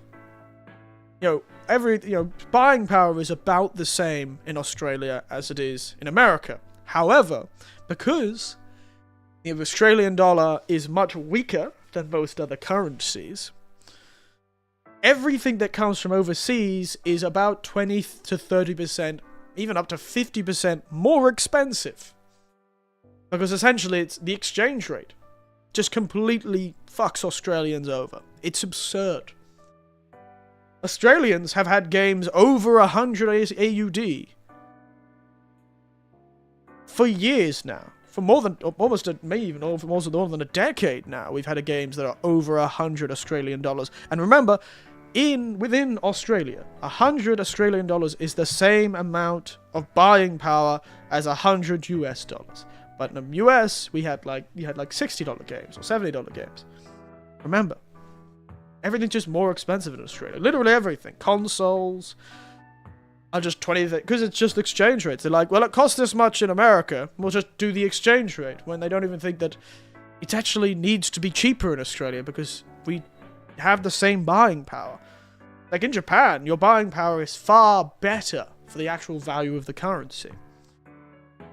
In Japan, 100 yen can buy me way more than $1 in America. Within Japan, buying power is quite good. It's getting worse, but it's been quite good. Well, it's been quite stable. It's been stagnant since the 80s, or since the collapse in the 90s. It's essentially been stagnant. It hasn't moved. Now it's getting... I move here, and so it's like I move to Japan, and suddenly I bring inflation with me. It's ridiculous. I can't escape the damn stuff. It's all my fault. I'm bringing inflation to all the countries I go to. But the problem is, it wants to cause a civil war over the price of the Switch 2, blaming the president. Hey, it wouldn't be the stupidest thing I've seen a civil war fought over. Point is, that's the problem with sort of international markets in some cases. And the worst part is, Japan has a Japan-only version of the Switch that is in Japanese only. It is region-locked. Mostly because they don't want people... Because Japan has a different buying power, and they just got to make it cheaper for Japan because they're making it in Japan, all that sort of thing. And so but the problem is, they did that with the Switch, and it was much cheaper to buy the Switch in Japan and then take it overseas and sell it. And apparently that caused a problem in the Japanese market, so this was their closest thing they could do to stop scalpers in their eyes. They're doing the lotteries, and they're doing this, where if you buy, there is a Japan-only version that is only in Japanese, and all the games will be only in Japanese. And I believe even the game cartridges may be region-locked. But you can buy an international version, an unlocked version, but it is going to be equal with the price of the, like, essentially, if you were to convert it by currency, it would be equal to the price as it would be overseas. So it matches the overseas price rather than the Japanese price. So essentially, they're giving favoritism to Japan. They're going to be losing a lot more money on the console within Japan. But I think they want to keep their Japan market quite strong if they can. And they do understand, they probably understand that Japan's currently going through a bit of a cost of living problem to the Japanese. So, and they know that better, so they're probably doing that to sort of, you know, yeah. You get the point. Sort of a, I got mine sort of situation. It is to stop it's also stopped the scalpers, I suppose, to stop them. But, hey, now with the sort of overseas export problems with the president, you never know. Maybe they didn't need to do this whole scalping thing. Maybe it wouldn't be any point in doing it, because the moment you bring it over the border, the price would be absurdly high. So even if you bought the cheaper Japanese version that was region locked to get a cheaper Switch, maybe it wouldn't matter because of the imports. The tariffs. Maybe it wouldn't matter. But hey, you never know. Maybe it'll make things in Australia cheaper. That could be nice.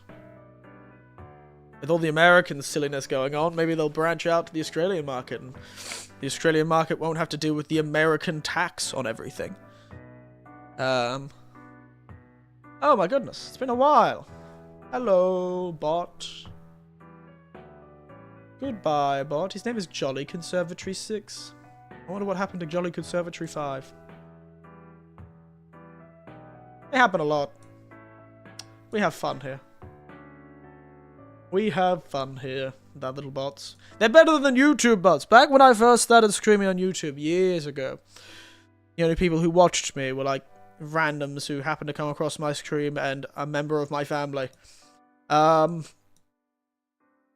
He didn't make it. Yeah, I can tell. He wasn't jolly enough. But yes, no. It was much better than the YouTube bots. When I first started streaming like 3 or 4 years ago now, YouTube had a terrible rash of adult bots that would be posting like, come see free female genitals here, and send a link. Even the comments of the streams after they were done would have these bots in it, but it was crazy. I think we still had them. They got a lot less common, but we still had them all the way up to things like we had a lot less common, but they were still happening in the Yakuza streams, if I remember, the first Yakuza 0 streams. So it was like, it was a lot. It was a lot. It was very funny. I always laughed when they appeared. It was around that time. It was very weird. They were a lot more common when I first started. Certainly. They were a lot more common when I first started. But yeah, YouTube did get a handle of them, or they just thought maybe the bots figured out that my stream wasn't nearly as popular enough and stopped posting to my stream. Oh, hello, it's you too, Postop. Sorry, you catch us talking about the rampant nature of bots. Rather exciting topic, I know. How are you, though? We're talking about how YouTube actually managed to fix a lot of its bot problems. Well, they still have a problem with bots in, like, comment sections of normal videos, but on stream, I don't ever see those bots anymore. I haven't seen one since, I think we got one a few years ago, 2 years ago now. It's been so long since I've seen the bot. I almost miss them. Made me feel like I wasn't so alone. It's weird how encouraging, even if it's a bot, like somebody posting in the chat, oh wow, the bots are watching me, someone's watching me, oh my goodness. Can't live with them, can't live without them. I guess in some situations you can't live without them. If you were saying, I guess a lot of factories use robots. Yeah, I'd say it'd be good to keep robots in factories, certainly. But But I certainly can live without a lot of the bots I deal with these days. I honestly don't really enjoy weird little algorithm things controlling what I see every day. If I didn't do these streams all the time and my work being attached to my damn phone, I'd probably get myself a landline. I miss landlines. Miss having a little phone on the wall. And if I didn't get there fast enough, I could just forget that somebody ever called me and never call them back. It was great. I'd go, I have to call that person back, and then never remember to do it. It was spectacular. But yeah, no, it's, some I could live without, certainly. I certainly could live without some of them. But I do appreciate certain bots, you know, the ones that make the cars. I still don't understand why they haven't been able to make a bot that can just make a phone. Can't live with them. Period. Well, depends what kind of bot we're talking about. If we're talking about the Terminator, certainly you wouldn't be able to live with the Terminator. It'd be a terrible roommate. Just the worst roommate you could ever have. And the T-1000 would be even worse. Is T-1000 the weird slime man? I still have a landline. I use it with my vision. I have a landline. But it's in my little granny flat. Back in Australia. And I haven't used it. The better part of... Well, nobody used it because but honestly, I communicate with my family mostly through, like, online messages these days. You know, like, you can use online messages these days far more effectively. Especially because now I'm in a different country. Phones aren't as useful as just having a sort of message service the whole family has agreed to use as the main message service. Mostly with my nephews, I do use Discord. Some of my nieces and nephews use Discord. But with the general family, sort of everyone my generation, I tend to use Facebook Messenger, would you believe? It depends. If it looked like Arnold, I could try. Oh yeah? Do you think Arnold would like you? Arnold Terminator? Arnold A Terminator? Arnold A I'll be back Terminator? I don't think he would be a very good roommate. I think he'd accidentally break the toilet too many times or something like that, or... You know, I don't exactly think, you know, the nuclear waste or whatever Terminators produced as waste would work well in a human-made plumbing system. But hey, makes sense. The convenience factor of instant message is amazing. Yeah, that's the thing. And you know, before this stream, I have nieces who have just had kids and they call a lot because, you know, it's nice to have family. You know, back in the day, we would have had to be in the same village or town. Hell, when I was younger, we'd have had to be in the same village or town to be able to help out with a sibling that has, you know, help out with a sibling or a family member that has kids. But now, you know, if they're needing some emotional support, they can just pop on the family group chat. And, you know, turn on the camera and see face to face. And I still think it doesn't quite do it justice, of course. But it allows you to vent, which is half the battle when you're a new parent. Half the battle is going out for coffee with other new mothers and complaining about it. And now, you know, my niece can do that. No, it's convenient, certainly, and I appreciate it helps me keep connected, even overseas. Granted, I'd still prefer talking in person, but that's just me. That's why I make friends in person. And that's why everyone should. I still recommend the mental health benefits of going to the bar. If you're not an alcoholic, of course. If you're an alcoholic, stay away from the bar. But and find some other way to hang out with friends. I know, go on picnics or something. Needs emotional support, family group chat, personal experience. Yes, this is a bad idea. Well, our family is quite supportive. Let's go with that. And there's a lot of people who have had kids in this family, so they can all sort of, you know, grant advice and help out and talk about it. And some of them are close enough that if there was anything desperately needed, they could go and help out in person. gotta understand. Sure, it's convenience. It's fabulous stuff, though. Fabulous stuff. I do enjoy myself. What was that sentence going? I do enjoy myself. What a weird sentence to say. I do enjoy sort of instant messages myself, but I also don't like them because it sort of makes it easy to sort of not talk to people in person. Personally, I'm still very much in the case of phone call or hang out at a cafe. I like myself a cafe or a bar because it makes you go outside, makes you go somewhere, do something. There's a lot of value to sort of organising outings. Used to be a lot more difficult back in the day. Didn't have all these instant messages and always connectivity to sort of manipulate sort of plans on the go. Trying to organise things with many of my younger colleagues and sort of friends I've made that are younger than me. I feel like it's always 100 updates with these people. You know, and I understand it. They've got the ability to do it, may as well, but I feel like, you know, I've had so many people, you know, give up just before they came, sort of thing, you know? Like, I've had people, you know, flake out just before it happened. I feel like, if you'd had spent all this time, organised a thing and said, okay, tomorrow we'll meet at this bar, at this place, it became a lot more difficult to sort of say, oh, sorry, I can't come. It sort of made it, because it was more of a thing, you know, you felt like you were more committed.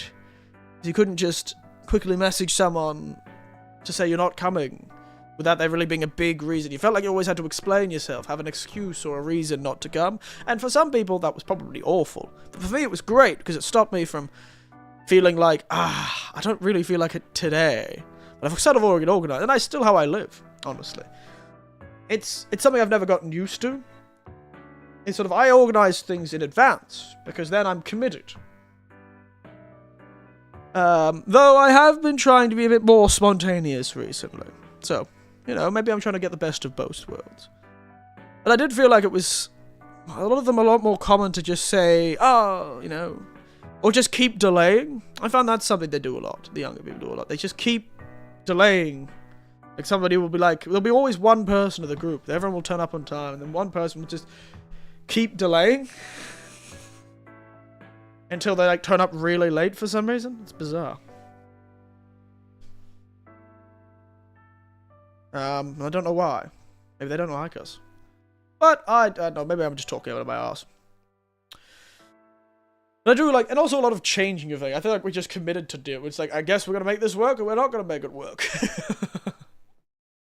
You always had that risk of things just not going right. When you maybe an online gathering rather than IRL characters, I don't get it. I don't get it. I like a cafe. And there are a few cafes that I actually will try out. Even though I don't like coffee that much. I like a cafe. I do like a cafe. God damn, why my nose? It feels like only on stream do I have such an itchy nose sometimes. Maybe some of the tea has caused me to get an itchy nose. Who knows? Who knows? Who knows why I have an itchy nose? Yeah, funny. But yes, no, it's interesting. Who knows? I keep saying I'm thinking about noses the whole time. But what will the future bring? I still haven't really decided what game I'm gonna... Pun Winters, thank you. I'm very punny. We do the best of it. I feel like I make a lot less what all the kids I call dad jokes these days. I guess I'm talking more in Japanese these days than English, and I'm still not that good at puns in Japanese. I'm quite good at... I'm getting better at sort of humour in general, sort of witticisms. In sort of more general sense, you know, being able to say the right thing at the right time to sort of poke fun or, you know, say something timely. But I'm still not quite good enough Japanese to do puns, I think. Not quite good enough Japanese to do puns.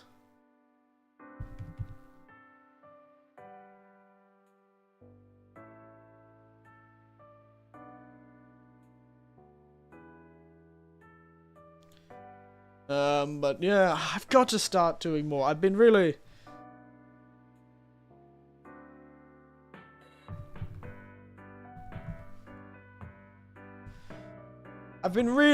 really not been good on my Japanese the last month. It always happens when I stop working. I'm terrible at doing my Japanese during the holidays. I've really got to get back into it. I've got to get myself back into the swing of things and do new stuff. I am really bad at doing new things. I need to do new things. I'm hard to motivate myself to do new things. Can I be learning new grammar points and new... really annoyed with myself. Like, I'm doing reviews, but I'm not doing anything new, you know?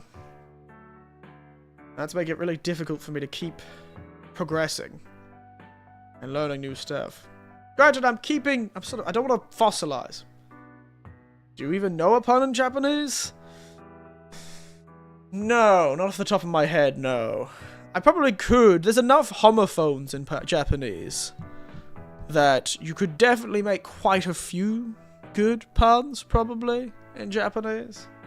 I believe there's a joking pun story. So there's a verb in Japanese that's like kakeru or kakaru. It's like kakeru is the main one, though. Is the intransitive form of it. But like kakeru is used for everything in Japanese. Kakeru is sort of a...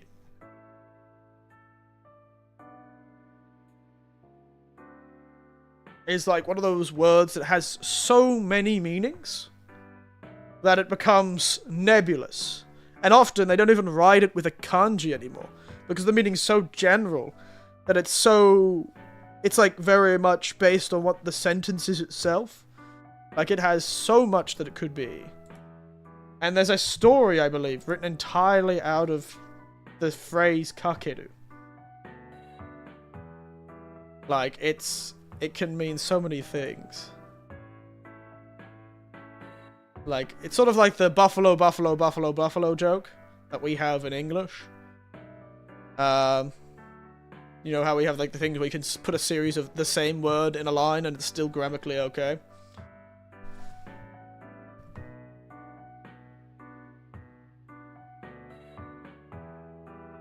There's a short story called kakeru. It is entirely written with the verb kakeru. Because you have kakeru, can be used in many different ways from context. Let's have a look at them. To hang up, to let hang, to suspend, to hoist, to raise. To put on top of, to cover, to lay, to spread. To put on glasses, etc. To wear a necklace. To make a call. To spend time or money, to expend, to use, to pour liquid onto, to sprinkle, to powder onto, to splash, to throw water onto, to turn on a radio, an engine, or etc., to set an alarm, a dial, a clock, to put on a DV, a song, or etc., to use a device or implement, to cause someone inconvenience, trouble, to burden someone or to impose someone, to multiply, to secure, to take a seat, to rest something on something else, to support something on something else, to bind, to wager, to bet, to risk, to take, to gamble, to put on in effect, a spell, an aesthetic, etc. To hold, a play, a festival, to hold an emotion for, pity, hope, etc. To argue in court, to deliberate in a meeting, to present an idea to a conference. To increase further, to catch in a trap, to set atop, to erect a makeshift building, to apply insurance. To pun. It even used to pun. It is the word to pun on a word, to use a word as a pivot word, to play on words. To be partway doing, to begin but not complete, to be about to. To address someone, to direct something to someone, to do something to someone. And that's not the only one. There is another kakeru that uses a different verb. So that was one kanji kakeru. So many meanings have been crunched into the same word. That's 25 different meanings. But you can all see there's sort of a weird association between them all. And so everyone just knows what it means when they read it, because they've read it all their lives. But another kakeru is to be chipped, to chip, to break off, to be damaged. My back to the chip. Okuba ga kakemashita. To be missing from a set or a team, to be absent, to become lost. Yume ni kaketeiru omou na koto wa jubun kansei de aru. The main thing that a dream lacks is consistency. To be lacking in, to be short of, to be deficient, to be wanting in. And you can sort of see how this verb associates with it. To chip, to be chipped off. The sort of lack of, or breakage, or loss of. You can sort of see how these all have an association. To wane of the moon, or to go into eclipse, because the moon is like missing a part of itself. But there's more! Kakeru, to run, to dash, or to race. To gallop, or to canter. To advance against one's enemy, or to charge on horseback. Though that is an archaic form. And we've got another one. This just is the kanji version of to wager, to bet, to risk, to stake, to gamble. It's absurd. I hate to tell you this, but I really, it's absurd. You can see how upset I am. Let me take this and put this on a window we can have a look at.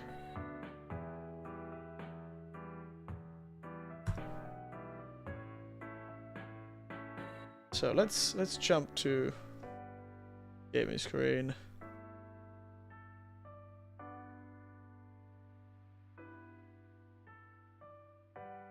There you go. Kakeru. So here we are on Jisho. Great Japanese English textbook, by the way. Dictionary. But here we are. Kakeru. This is all the stuff that is pronounced kakeru. A single one. It's absurd. And there's more of that. So you could quite easily do a pun with kakeru, wouldn't I? I believe that is the story. Kakeru's story.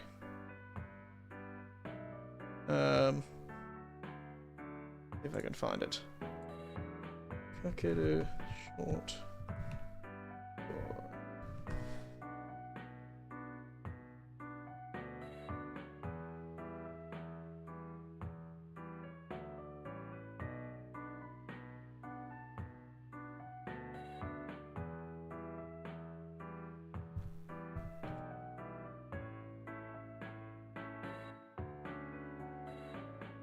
There are many types of kakeru.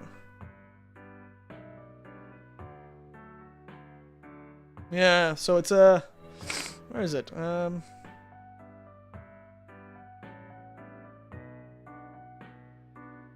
it's a bit mad. It is a bit mad. There's a lot of... that's why it's a context-high language, I suppose.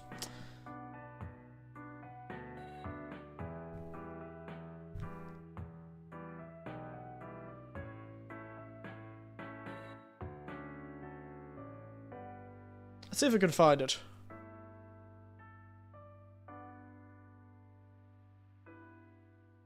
We could find that story, I wonder. Could we find it? I wonder.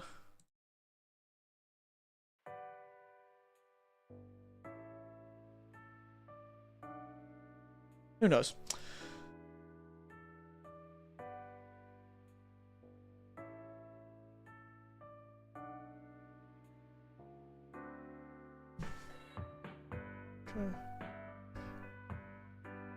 I'm gonna try to see how I can find this story.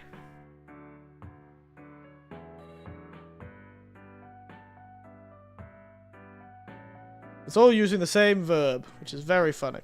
Anyway. I'm very upset by its existence, and it makes me very angry, and it makes Japanese very difficult for me. I really got lost in the source there. Sorry about that, I should stop talking. Yes, the classic Will Smith, Will Smith, Will Smith. Yes, Will Smith, Will Smith.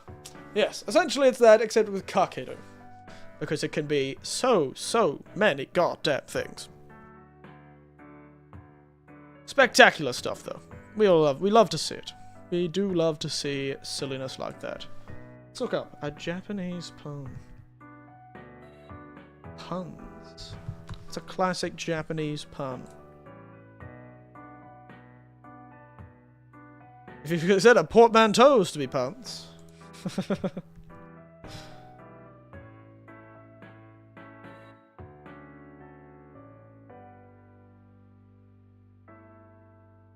They do use portmanteaus a lot, actually, in Japanese, where they'll just stick two words together. It makes it very difficult to understand things sometimes in Japanese. If you don't know, portmanteau is like throwing two things together to make a word. And it's because you combine the sounds and the meanings. Something like brunch is a portmanteau, or podcast is a portmanteau, or motel is a portmanteau as well. Point is, there's a lot of portmanteaus in Japanese, especially for product names and product actions, which can get very difficult to understand something because they've portmanteaued it, because it sounds cooler to them, and they of course know the combination of the two words. But as an English speaker, as a person learning Japanese, I still just recognize that as a unique word, not a combination of two words. So, you know, it's a bit difficult. But yeah, you know, Japanese puns may be a bit different from English puns. Time flies like an arrow, fruit flies like a banana. Atheism is a non-profit organization. That's a great one. A non-profit organization. Good old homophones. Japanese puns are usually one of two or a mixture of both. There are at least 6 types of puns in English. Most puns in Japanese rely on repetition and homonyms. Well, yes, that's what I would assume. We have different puns. Play on words, Japanese wordplay. That's the definition of the pliers. There you go. What about ambiguity? Profit and profit are mixed, the latter are the second half. Japanese puns are a mixture of both. While there are 6 different kinds of puns in English, they're most of those. Arumi kan no ue ni arumi kan. Oh, there you go. So, arumi kan, aluminium can, no ue, so on top of. Aru mikan. So there is a tangerine on a can. But because in Japanese it's arumikan no ue ni arumikan. It's sort of like arumikan. Mikan. Arumikan. So mikan and aru. Arumikan. There it is a tangerine, essentially. There you go. Joku. Oyaji gyaku. There you go. Gyagu. Oyaji gyagu. An old man's joke is a dad pun, or a dad joke in Japanese. Wow, we're learning so much. Homophones, but have different spelling. As we'll see later on, most of the time the joke relies on a phrase being spoken as different kanji will be used for the same sounds. While in English there are comedy acts devoted to one-line, pen-based one-liners, Japanese dajere, like the examples above, are associated with oyaji gagu, or old man jokes. There you go. More often than not, the standard Japanese to joke is to know how cold the room has suddenly become. Ah, samui. In the wake of such a joke. There you go. Actual comedy are definitely delivered and received with a very straight face. Japanese puns are not necessarily jokes. Among Japanese, there's far more ambiguity whether these are a type of jokes. Dajare is a type of joke, bad wordplay, or a completely different thing altogether. Who knows? Because it's similar to the things you'd see in like Rakugo, I suppose. They're quite based on this sort of silliness. They spent 5 or 6 minutes going through this whole meandering story of silliness, and then suddenly they end with a punchline. And then they bow down, and the joke is over, and the story's over, and the show's over. It's kind of interesting. Interesting.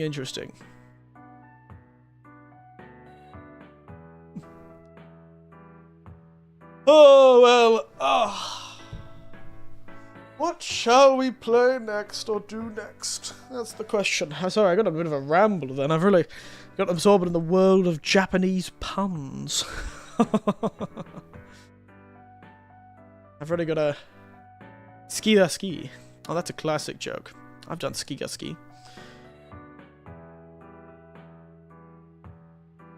Literally, that's part of it. I see a lot of this sort of repetition pun in my classes because, of course, I use English words a lot, but some English words sound like Japanese words, and so it turns into a sort of accidental joke to the students because they go, ski, ski. I like, skiing. I like skiing, but ski, ski. So it's a whole thing. Very, very silly. Anyway, what am I doing? I do need to wonder what we're going to do next, though. I don't know if I'll stream tomorrow, which is a bit of a shame, because tomorrow will be like the last day before I go back to work. It wouldn't be till the weekend again that I can stream again, and then from then on I'll be streaming once a week, or twice a week, on the weekend only. So we'll be back to the classic gaff, that is streaming on the weekend. And sometimes in the evening, if I'm motivated enough. Who knows if I will be. A real mystery. I just don't know what to do. What to do. Really gonna find something. When in doubt, play horror games is what I say. When in doubt, play horror games is what I say. That's for sure. Maybe I really should commit to go grabbing like an old PlayStation 2 from a second-hand shop and grabbing like an original copy of Fatal Frame and playing it. A couple of horror games, maybe. Pops, do you have a grandson? Oh, I certainly do have... I don't have a grandson. I do have a lot of great nieces and nephews, though.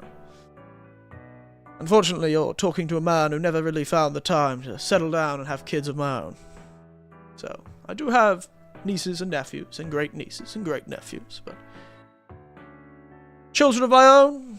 Unfortunately not. The world are my children. All who are my nieces and nephews. And anyway, I raised enough of my nieces and nephews, helped raise enough of my nieces and nephews, I practically am their parent sometimes. But unfortunately not. But hello, Shiro. S.A. Sangan. How are you? Feeling chipper, feeling spry. Feeling a wonderful time. But yes, Fatal Frame. Unfortunately, you can't get Fatal Frame on computer, can you? I'd have to get a proper...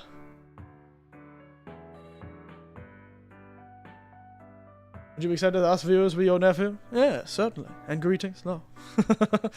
Well, that's the joke, isn't it? That's the comment, isn't it? You're all my nieces and nephews. And great nieces and great nephews, depending on your age group. If you're in your late 20s to 30s, we'll go with nephews. If you're younger than that, younger than 20s, maybe great nieces and great nephews. I've never really decided on... I think we did decide on a name for the audience years ago, but I've forgotten at this point. I'll admit. My memory isn't the best when it comes to that sort of thing. I just ramble and hope some of it is mildly entertaining. High school here in Japan. Oh, are you now? Would you believe that I, too, am in Japan? Shocking, isn't it? I, too, am in Japan. Should have probably expected that from your name, but that makes sense. As you can probably see from all the... Sorry, I should probably change my expression. As you can see from the pictures everywhere, it is beautiful sakura season where I am right now. You're in Japan? Which part? Can't say that, because I would be, sort of ousting myself. So unfortunately I can't really be too specific, but I can say that I am within 3 hours drive of Tokyo. There you go. I'm within 3 to 4 hours drive of Tokyo. So that's what part I'm generally in. Around the sort of central Kanto area. He's in the land of the dead. I don't want to be a nephew. Well, you're a moderator. You can sort of avoid the naming convention, J-Hank. You're fine. It's alright. You're the weird homeless man that's really obsessed with the PS2 that lives in the corner.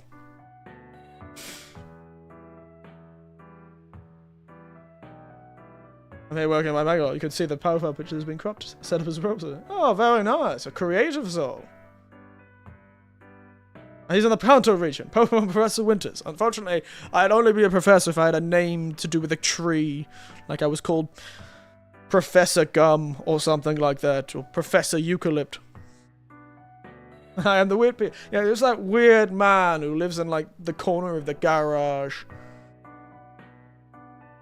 And just, like, we just don't talk about him. And just... We give you, like, a PS2 memory card every day. And you, like, chew on it like it's a chip. We keep him happy with PlayStation 2 memory cards.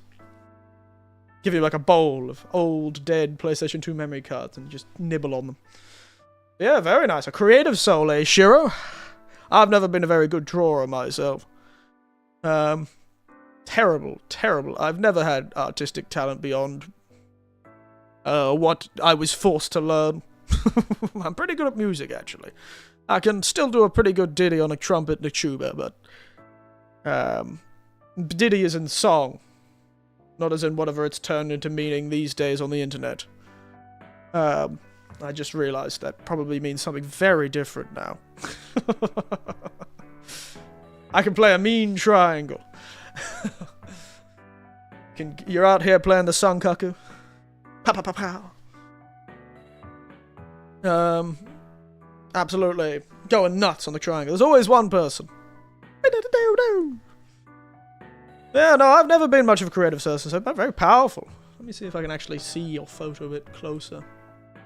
Maybe I'll jump on the actual thing. You did well with the trombone back then. I hated that game. I was no good at that game at all. Oh, very nice. Very nice, sure. I'm looking at the... It's a bit more zoomed in now. Oh, very cute. Like that. Nice lines. I've been very terrible at drawing. My mother tried to teach me to do portrait drawing. Awful at it. Just awful I was. She tried to teach me German too, but... that also didn't work out well. Yes, good old Trombone Champion, or whatever that game was called. Where eventually you could collect... pieces of shit and a lot of monkeys and defeat the god of shitty music or something like that. Not too sure what that game was about. It was very confusing. What few games are you actively playing right now? That's the problem, Shiro. I've just reached a lull. So, soon, because my job is based in the academics, I work on the academic calendar in Japan, which you probably deal with as well, being a high school student. So, I've been on sort of vacation, because I do a bit of work, but ultimately, I don't have to teach much if there are no students to teach. What are you actively working right now? Yes, I'm a teacher, if you must know. Academically as in the I am the academics. Me. So, yes, I'm sort of in the middle of it. That's the problem. I played a lot of Monster Hunter, and I played the title update, and I've sort of hit a wall where there's not too much. I can't tell how much I feel about. I'm trying to decide what to do next, you know, what game am I going to actively play. Always, Fatal Frame's looking more and more attractive, to be honest. Didn't I have, like, a stream ideas? Didn't I have a stream ideas thing? You're a teacher working on what subject specifically? Well, guess. I guess what a foreigner teaching in Japan would be teaching. What would be my subject of choice? Actually, I've got kind of an idea. Make a horror game for you. No. I wouldn't want to take away the spark of inspiration from you. Keep working on it. What would a person from Australia who speaks mainly English probably have an easy time getting a job as in Japan?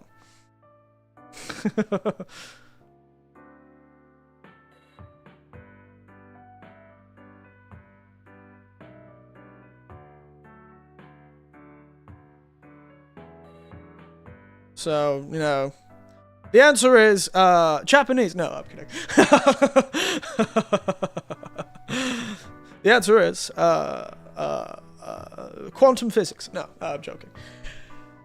I teach English, and that's my main thing, but I could teach many other things. I did train in health and the medical sphere back in Australia when I was younger. It's tough working in Japan. No, it's not too bad. Being a specialist means a low-paid specialist means I don't have to do all that much work. It's not too bad. I've had it lucky, though. It's alright for me. I live in a nice, sort of large-roomed apartment. I live close to where I work. I work along well with the staff at the school I work at. It's great. Just the pay's a bit low, really. That's the only thing I can complain about. Pay is a tad low, but that's what I get for going into an unskilled position as an assistant language teacher. You know, I could be earning far more money in Australia, but...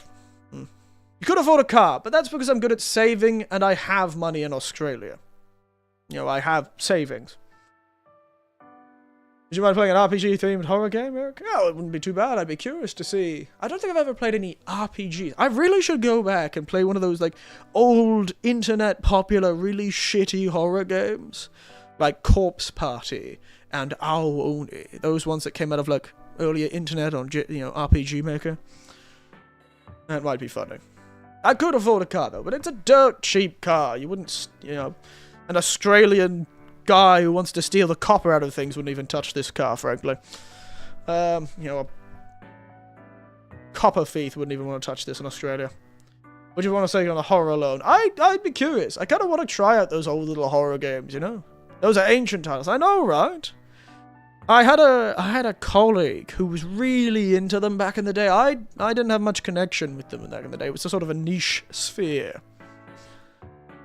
And so those sort of, especially those Japanese horror games, are a bit niche, but this friend of mine really loved them, had a real soft spot for them, because they did it while they were learning Japanese. They used to play these, like, shitty little old Japanese horror games. Horror games? Pops might get a heart attack playing these games. Mate, I've seen enough. I've seen enough, sure. I've got a heart made of steel and grease, mate. Steel and grease from all the terrible for my health food that I've eaten over the years. The only thing I'm getting a heart attack from is atherosclerosis. Because like, my father also did have problems with his... probably, yeah. Well, I've been fine, though, recently. I did have health problems when I was a younger man, actually. I had a few health issues when I was younger. Heart issues when I was younger, but I've faced death, mate. I'll be fine. And anyway, you should see me play horror games. I play a lot of them, but I am... rarely ever scared. I do get surprised sometimes, but never that sort of... It's more of a loud noise surprise, not a, oh, my heart rate goes up. I'm not tense a lot of the time. I feel I was quite tense playing that Phasmophobia game, though, by myself. That was quite spooky. You played Omori before? No, I have not. I have heard of Omori before. If I remember correctly, that's that game with the fellow with the drawing, right? Yeah, it's the sort of scratchy drawn fellow. I've heard it's quite good.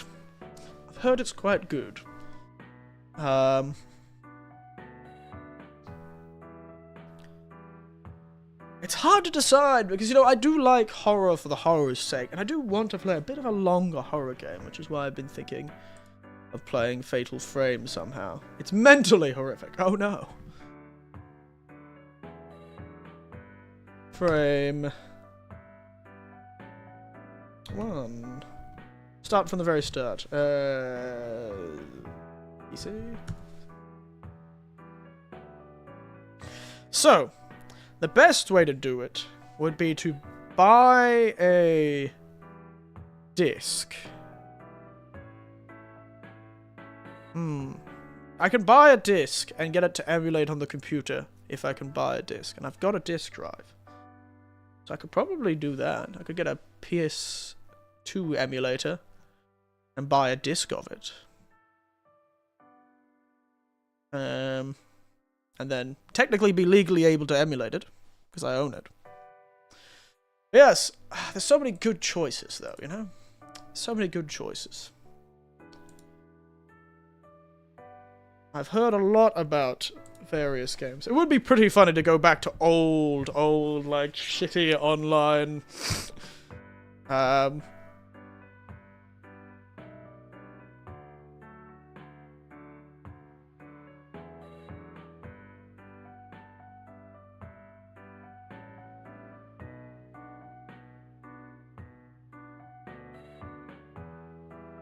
PS2 emulator. I'll buy a PS2, mate.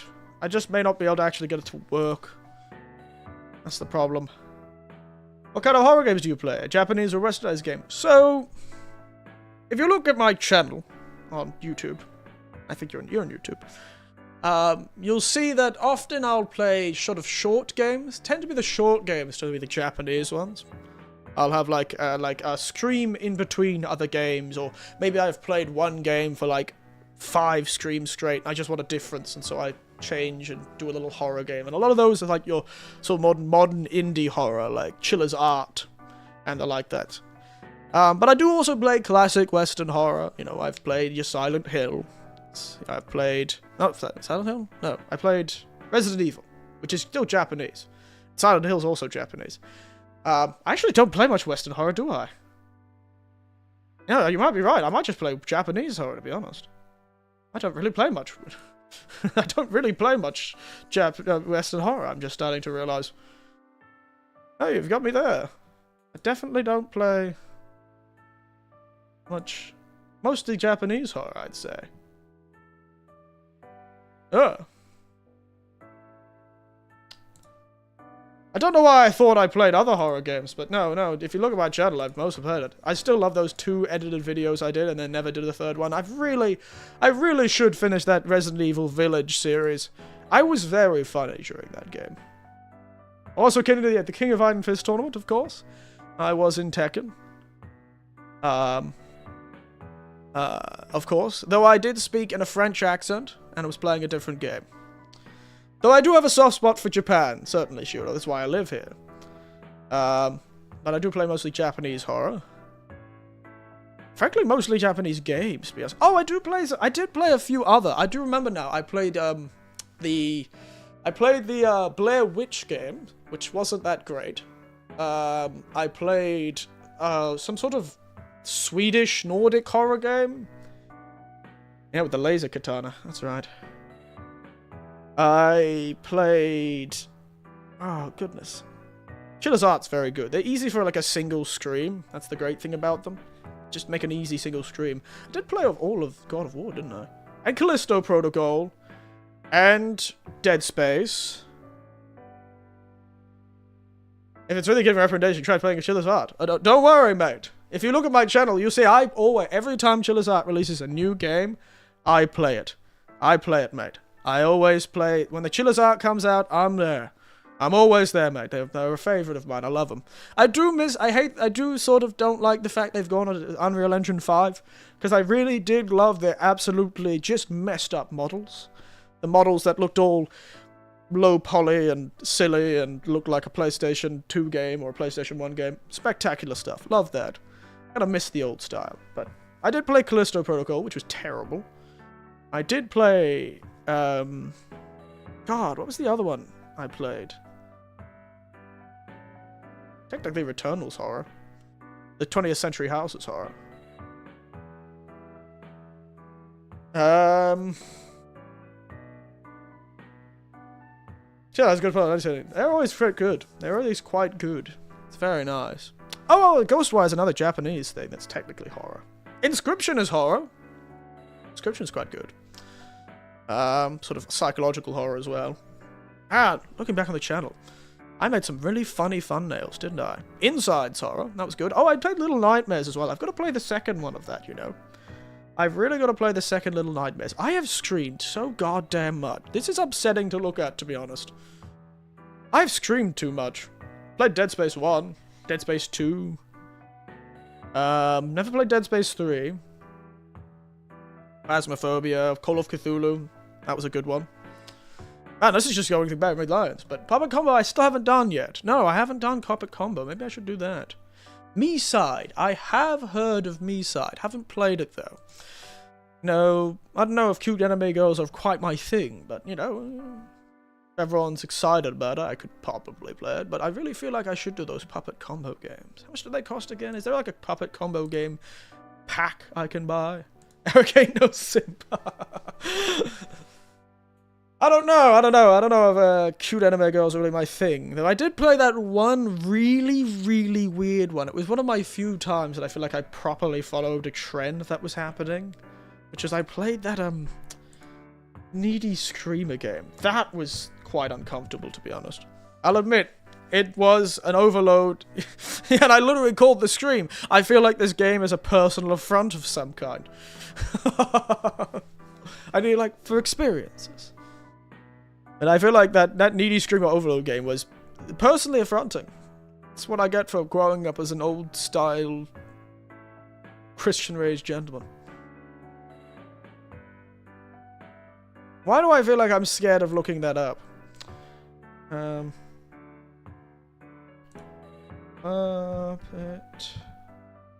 Why does that sound like it could be one of those things you see on Steam sometimes? Where you're looking through the new and trending games and suddenly a game just has a really suspicious tag on it. And you go,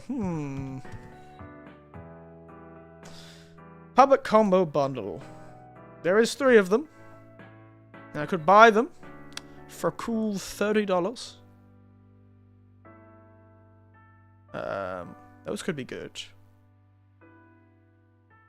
What was that one about the murderous nun? I feel like I saw a horror game about a murderous nun one time. Avoids it completely. Well, you know what? Okay, you've got me. Be not I to be a coward, I suppose.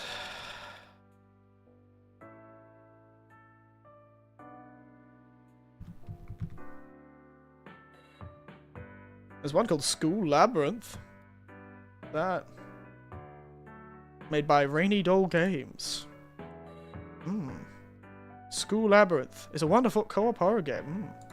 I don't think I really need that. Of the Demon King, eh? Enter through the labyrinth of the Demon King, solving puzzles and fighting fearsome monsters. Your epic quest to track down the demon who betrayed your lord and end its life. Wow, very specific. Wow, that's old style. It reminds me of that Japanese horror game that I played, the really old point-and-click game from the 90s or the 80s. I think it was 80s, actually. Which is the Cosmology of Kyoto. That was fun. I really enjoyed that, actually. And I've got it up here, Labyrinth of the Demon King. To be announced. It's not even out yet. Was it from the 80s? Yes. Jay Hank, yeah, it was from the 80s. The Cosmology of Kyoto. I don't think this one is from the 80s, though. This one is not from the 80s, because it is not released. Unless this is a re-release of it? Is it a re-release? Is this an old game or a new game? It looks old, but I don't think it is. I posted this Discord to see if I've got the right one. Maybe I've got the wrong one.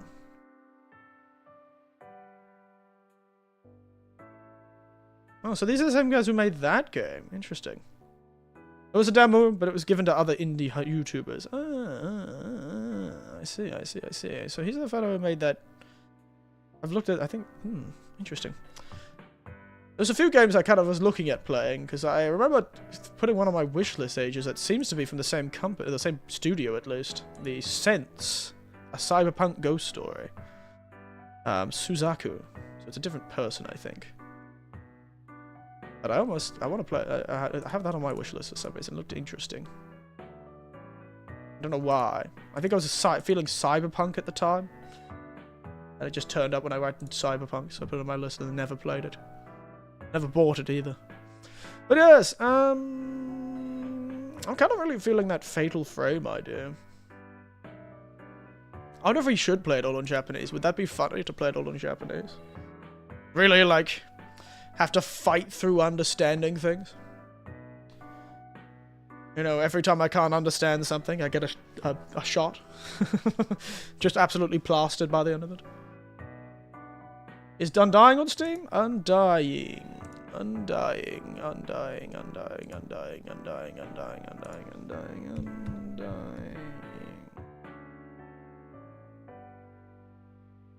There's Undying Kingdom. Hitman 3, The Undying Pack. Getsu Fumaden, The Undying Moon. The hell is this? That sounds cool as hell. Oh no. That's clearly a modern game. Jesus, that was loud. Weird. It's like a Japanese 2.5D side-scroller with a ninja girl with far too little clothes on. And it's called... I think it is, at least.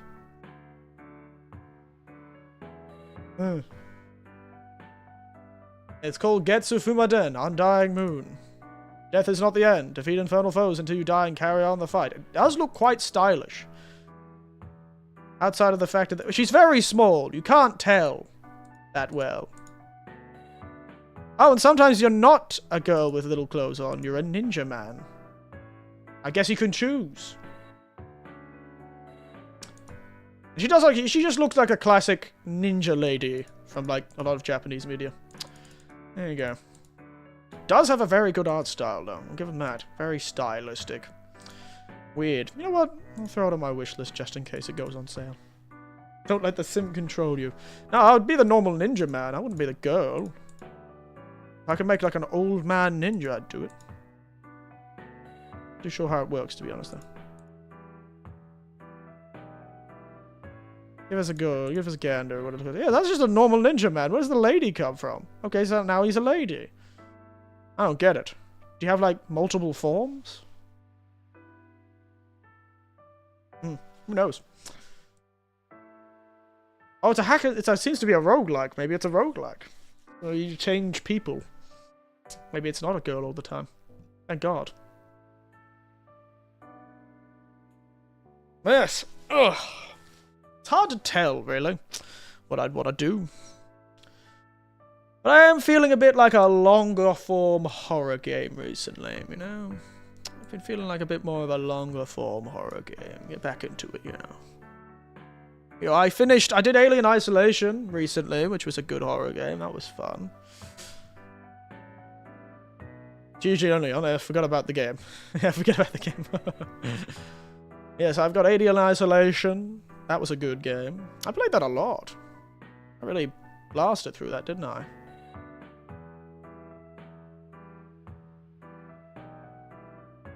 Very, very weird game. Good game, though. Good Alien. Did get me tense. By the end of it, though, I feel like it was one stream too long. It was like 3 hours too long of a game, where by the end of it, I was just like, I was just done with the monster. I was like, oh, you bastard. Come on, let's go. Granted, I did get stuck in like a death loop with the goddamn alien in that game. So. Maybe that was on me, to be honest.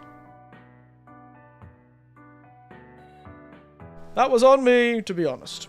But yeah, I could do with a new game.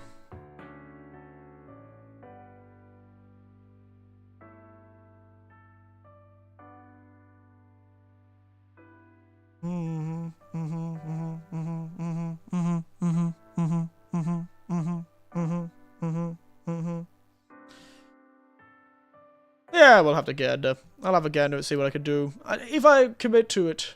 Horror with action then, yeah, so a bit of a longer one. That's what I was thinking about Fatal Frame. Or maybe I should go back and play the old Silent Hill games. It's been a very long time. That could be a good thing to play. They're on computer, aren't they? Play the Silent Hill remake. I'm sure that'll be one.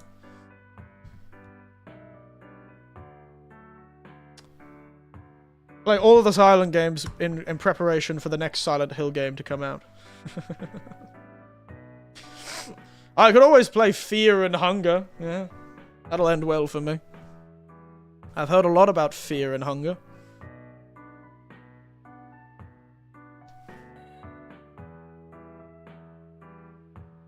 Somna. There's another game. Soma. That was also another one that's quite good, apparently. Oh, geez, that one is a dozy. Oh, you mean Fear and Hunger? You can always try Amazon Delivery Dress Simulator.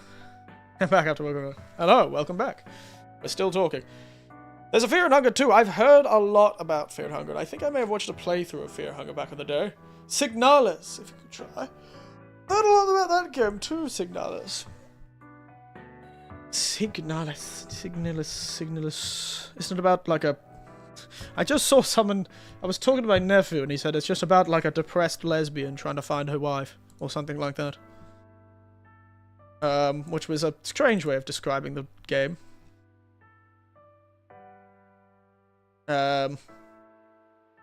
That about sums it up, though. That's literally all I know about the game. It's like sort of horrifying. And it's like sort of a mix between like 3D environments and like 2D animation. And it's about a lesbian looking for a wife. That's all I know. A lesbian robot, yes. Remember our promise. Ominous. Alan Wake is about a drunk trying to find his wife. Ooh, Alan Wake 2! Forgot about Alan Wake 2. Maybe we should play that. That'd be funny. Alan Wake 2. I don't know what to actually play Alan Wake, though.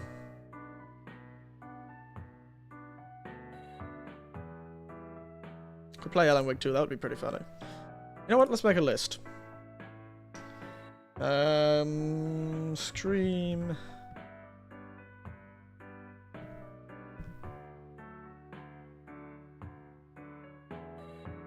Where did I put my stream ideas document?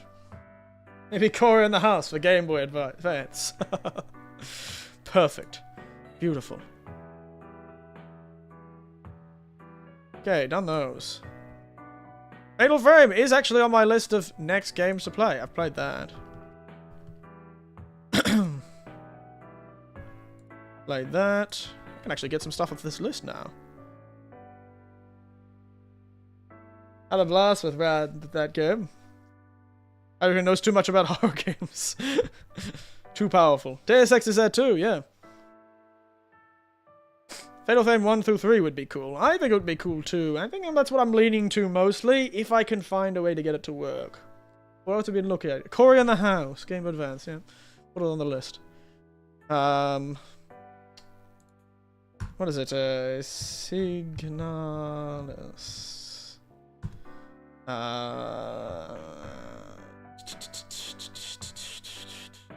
It's just one of these. I struggle with executive function sometimes, so kind of actually making the right decision makes it difficult sometimes. For me, does make it difficult. You did not put Corey on the House on the list. You know what? Just because of your disbelief, I am going to put it on the list. I'm definitely putting it on the list now. That's right. Don't you dare disbelieve anything I say. I'm not very good at lying. I know, Dino Crisis! That is actually a pretty cool one. If I could find Dino Crisis in Japanese, that would be even better. Dino Crisis. Pretty cool. On this list is also Dark Messiah of Might and Magic. The old Dark Messiah Might and Magic game. Don't know why. Seems like fun. What else did we say? Parasite Eve, eh? I feel like I've heard that name. That's not the one you're looking at, I'm pretty sure.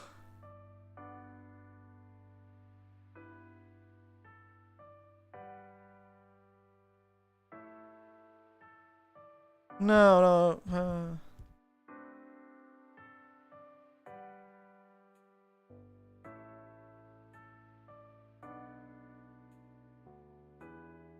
Good old Dino Crisis. I would like Lamando, but I don't know if you care about browser games. It doesn't really matter. If it's a game, it's a game. Lamando. Parasite Eve. I feel like I've heard of that game before. Whoa. Lamando. Fancy. Looks fancy. Hey, it could be a good, like, one stream thing. Parasite. Why do I recognize this title? It's like dinosaurs. It's like Dino Crisis without the controls. I see. And also a lady in a red dress made of flesh. Fun. Wow, that is PlayStation. Look at those 3D animations. It reminds me of the old days of Final Fantasy 8 and 9 when they started doing more larger human-sized models instead of little chibi guys outside of... That's hilarious. Why is one of the things Parasite Tetsuya Nomura, Mitochondrial Eve, Art, Third birthday. Remake. Aya Bear. Boss. Pregnant. Made by the people who made 8 and 9. Well, yeah, it's Squaresoft. Before it was... Square Enix. Before they joined together in the ultimate power that is Square Enix.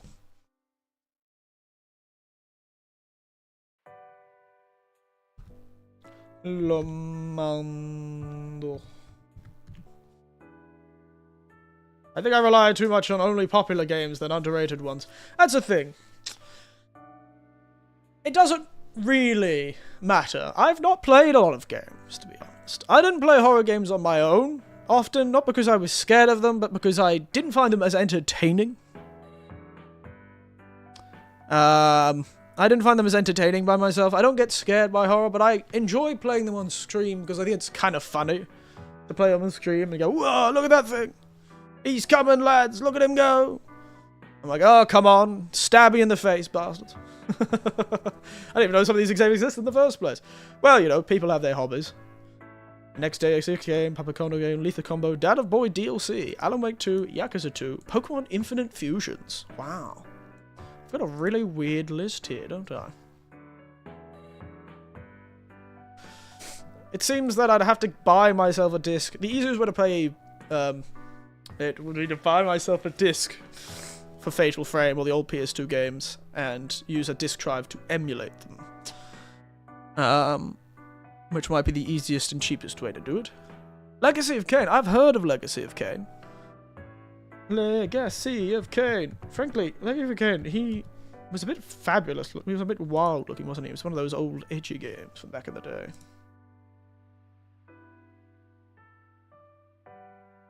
They were a 90s game, weren't they? And a late 90s game? Were they a late 90s game? Yeah. Fellow in his weird fancy outfit. He was like a demon or something, right? I've heard of them. Never played them. But I've heard of them. I played the games. I didn't play that many games back then. I did play whatever my nephews had at the time. I played Jak and Daxter. That was interesting. I played, well, you know, I played a lot of the stuff on stream. On my PS2 streams, I played a lot.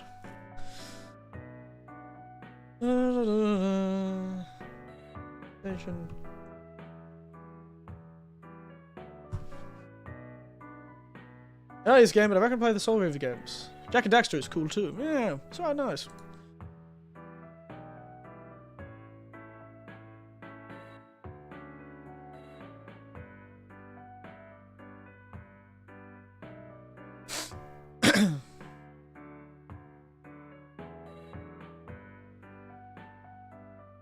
Yeah, this is a very important piece of advice. I recommend to play the Soul Reaver games from the same franchise and move to Defiance. Oh, there you go. Didn't realize that they were related to each other, to be honest.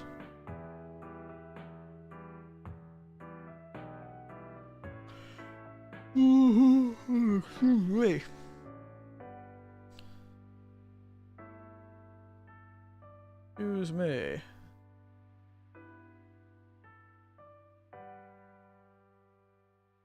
It's a PS2 subreddit. Are you on the PS2 subreddit, J-Hank? Oh, American Wasteland. Somebody's looking at a game of American Wasteland on the PlayStation 2. What a time to be alive.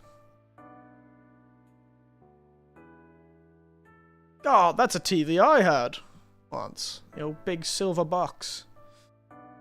Living life, that's for sure. American Wasteland is also cool. It is quite cool. Linux for PlayStation 2. I forgot they did that, didn't they? You could turn your PlayStation 2 into a Linux machine back in the day. Then I realized how much of a septic tank of the mind Reddit is, and I left. Don't we all? I did wish I brought some of my PlayStation 2 stuff to Japan. Wow, I had no idea. You could! It wouldn't work very well, but you could turn a PlayStation to a Linux machine if you had the boot discs. It was quite ahead of its time. Silent Hill. Oh, wow! That's an old Japanese title. That's the, what is that one called about the weird robot lady with the blue hair and the white outfit and the glasses girl? Cannot remember the name of it, but I've seen it before. It's a very primitive Linux. Linux 1.0. Certainly wouldn't be doing much these days. Xenogame. I cannot believe you both got that from that, because I'm on the subreddit, and that turned up. I'm like, I recognize those character designs from somewhere. And everyone, you guys were on that straight away. Wow, that was quick. Jesus. You guys were like, oh my god, you were ready. Yeah, Xenosaga sounds about right. All it is like, and I'm like, Ohio, Cosmos, or whatever she's called. How's your condition? Cosmos is such a great character. Isn't she just like a violent robot that doesn't understand humanity? Maybe I should play that game. Play old Xenosaga, that's right. That's what we do. I've seen it before. I think they attempted to write a manga about it at one point. I played it as a kid, but never finished it because it was rented. Oh, this person's got the whole Jack series. But Final Fantasy 12, wow, callback. 2 Kingdom Hearts games, Final Fantasy 10. Rayman Arena, Jack and Daxter, and Jack 3, but not Jack 2. I want a better home computer so I can emulate it right. 3 Pac-Mans. Pac-Man 2, World 2, Pac-Man World 3. The PS1 game. I don't know if Zero Games had said the PS1 game. Oh, okay. Pac-Man World Rally. Oh, there were so many Pac-Man games. SmackDown, Here Comes the Pain. SmackDown and Raw, 2006. Getaway. God, there's a bit of a collection. Metal Gear Solid 3. Oh, we could play Metal Gear Solid 3. It's not a horror game, but that should be put on the list. Honestly, I'm going to put that in more Metal Gear. Just going to write Metal Gear on the list. There we go. Greatest SmackDown game ever. Okay. Jesus. Didn't realize.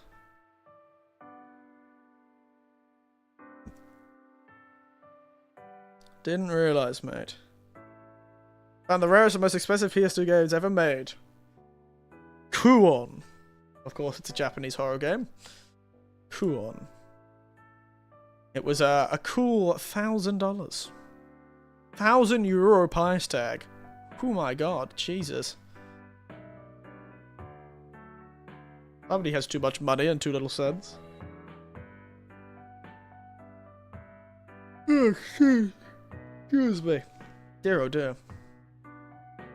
The Onimusha games, they're always fun. God Hand, that's a PlayStation 2 game. Oh, I'm just looking at all this stuff. Maybe I'll have a gander at the So the gameplay, of course, had some gameplay issues. But it was expensive. I have to give him that. Okami! Oh yes, Okami! We have to put that on the list. Okami. Thank you for reminding me, J-Hank. Righty-o, we've got quite the list. I'll have a gander at the local second-hand stores to see it, because it would... I don't know if it would be zany or silly. I don't know, it's just thinking, I don't want to play in all Japanese, because I don't know how good it would be for all of you. Like, how do you feel me playing a game all in Japanese? You know, I know that Armored Core 6 was also all in Japanese, but that was... At least the voices were in English. The story was in English. Everything else was in Japanese. But how do we feel about... Because the thing is, I'm gonna end up with only region-locked games in Japan if I try and do a honest-to-God, grab an old PlayStation 2, an old GameCube or something, connect it up to the TV. Because I did bring all my adapters. I'm pretty sure I brought all of my adapters. So we should be able to play an old PlayStation 2. I've got all the adapters for it. But it'll only be in Japanese. It can only be in Japanese. I don't mind. Just not a Nintendo game or Minecraft. I do not see those. Alright, you just don't see them? Does that mean, like, if I were to turn it on, you would just see a blank screen? Is your brain incapable of seeing anything else from the same era? But that's not from a PlayStation? Just like, I don't know what you're playing, Eric. I can't see it. It's just invisible to me. Are you playing... I don't know if you're playing Ocarina of Time or Majora's Mask. It's invisible to me. Because it'll all be in Japanese, which... It's a strange condition. Yes, selective console blindness.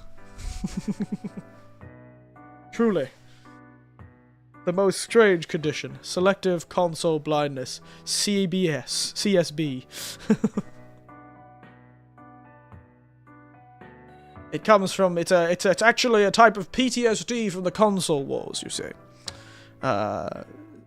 SCB. It's a sort of PTSD from the console wars. It comes from people who really became, like, entrenched in their side and gained, like, a sort of a psychological, like, and even though they were so tempted by, they didn't want to be tempted by, they were so fanatic about their own console, they didn't want to be tempted by the other consoles, even if they had good games. So they sort of, like, gained this power, this sort of debilitating condition that they become impossible for them to see other video games that aren't from their preferred console of choice. And on the screen, all I see is a blank screen with ZZZ coming from the speaker. It gets me sleepy. His brain just starts shutting... Their brain starts shutting down to stimulus that are not from their favorite console of choice. It's a tragic condition to live with, frankly. Tragic. Tragic stuff. You know, we all still feeling the effects of the console wars. Especially on our bank accounts. Bro, I play a lot of Sega Genesis, but selective console blindness. Selective. I didn't say that you couldn't have two consoles of choice. It's just that you have a selective blindness. Super more blindness to these companies. I know, right? They got us. They got us, didn't they? Got us good. More like selective games. Fair.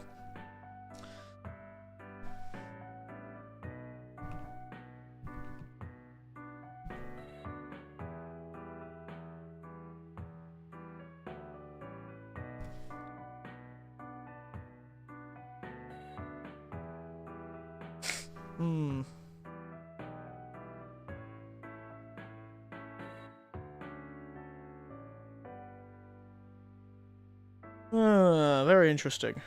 Very interesting.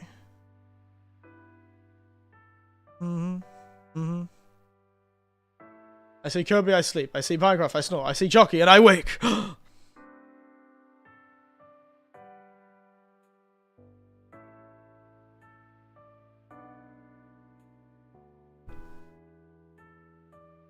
Japan. I'm just curious.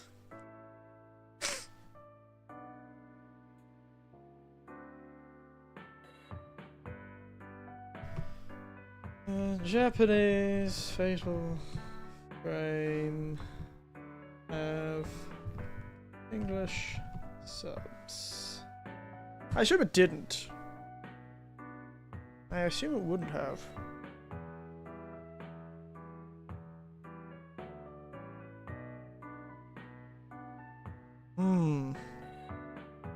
So I'm just looking stuff up.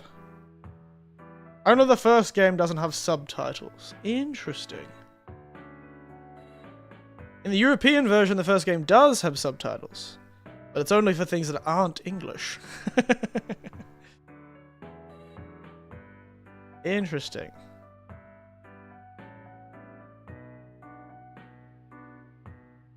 Why not?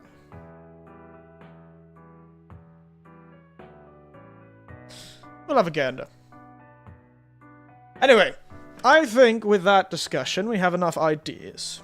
So I probably won't stream tomorrow, and I probably won't stream the first 2 days of work for Thursday and Friday. But I will stream on probably Sunday. But yeah, sorry, I'm just getting distracted, and I do need to start making lunch soon, so I think we'll end there. I could keep talking. I'm loving the company.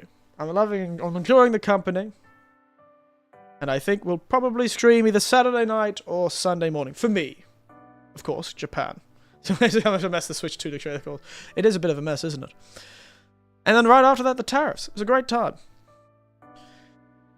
But hey, those Silk Song fellas got to see Silk Song for a flash of time. Just a cheeky little Silk Song flash. But yes. Anyway, I think we will finish up there. I apologize. It's always a bit sudden when I finish. Should probably jump to the last time thing. Nighttime chat. There we are. to know that you're finishing. But yeah, so discussions on what the week's going to look like. It's probably going to be a bit weird, because I'm getting back to work halfway through the week. It's a bit messy. Can you hear the console war? It's a bloodshed.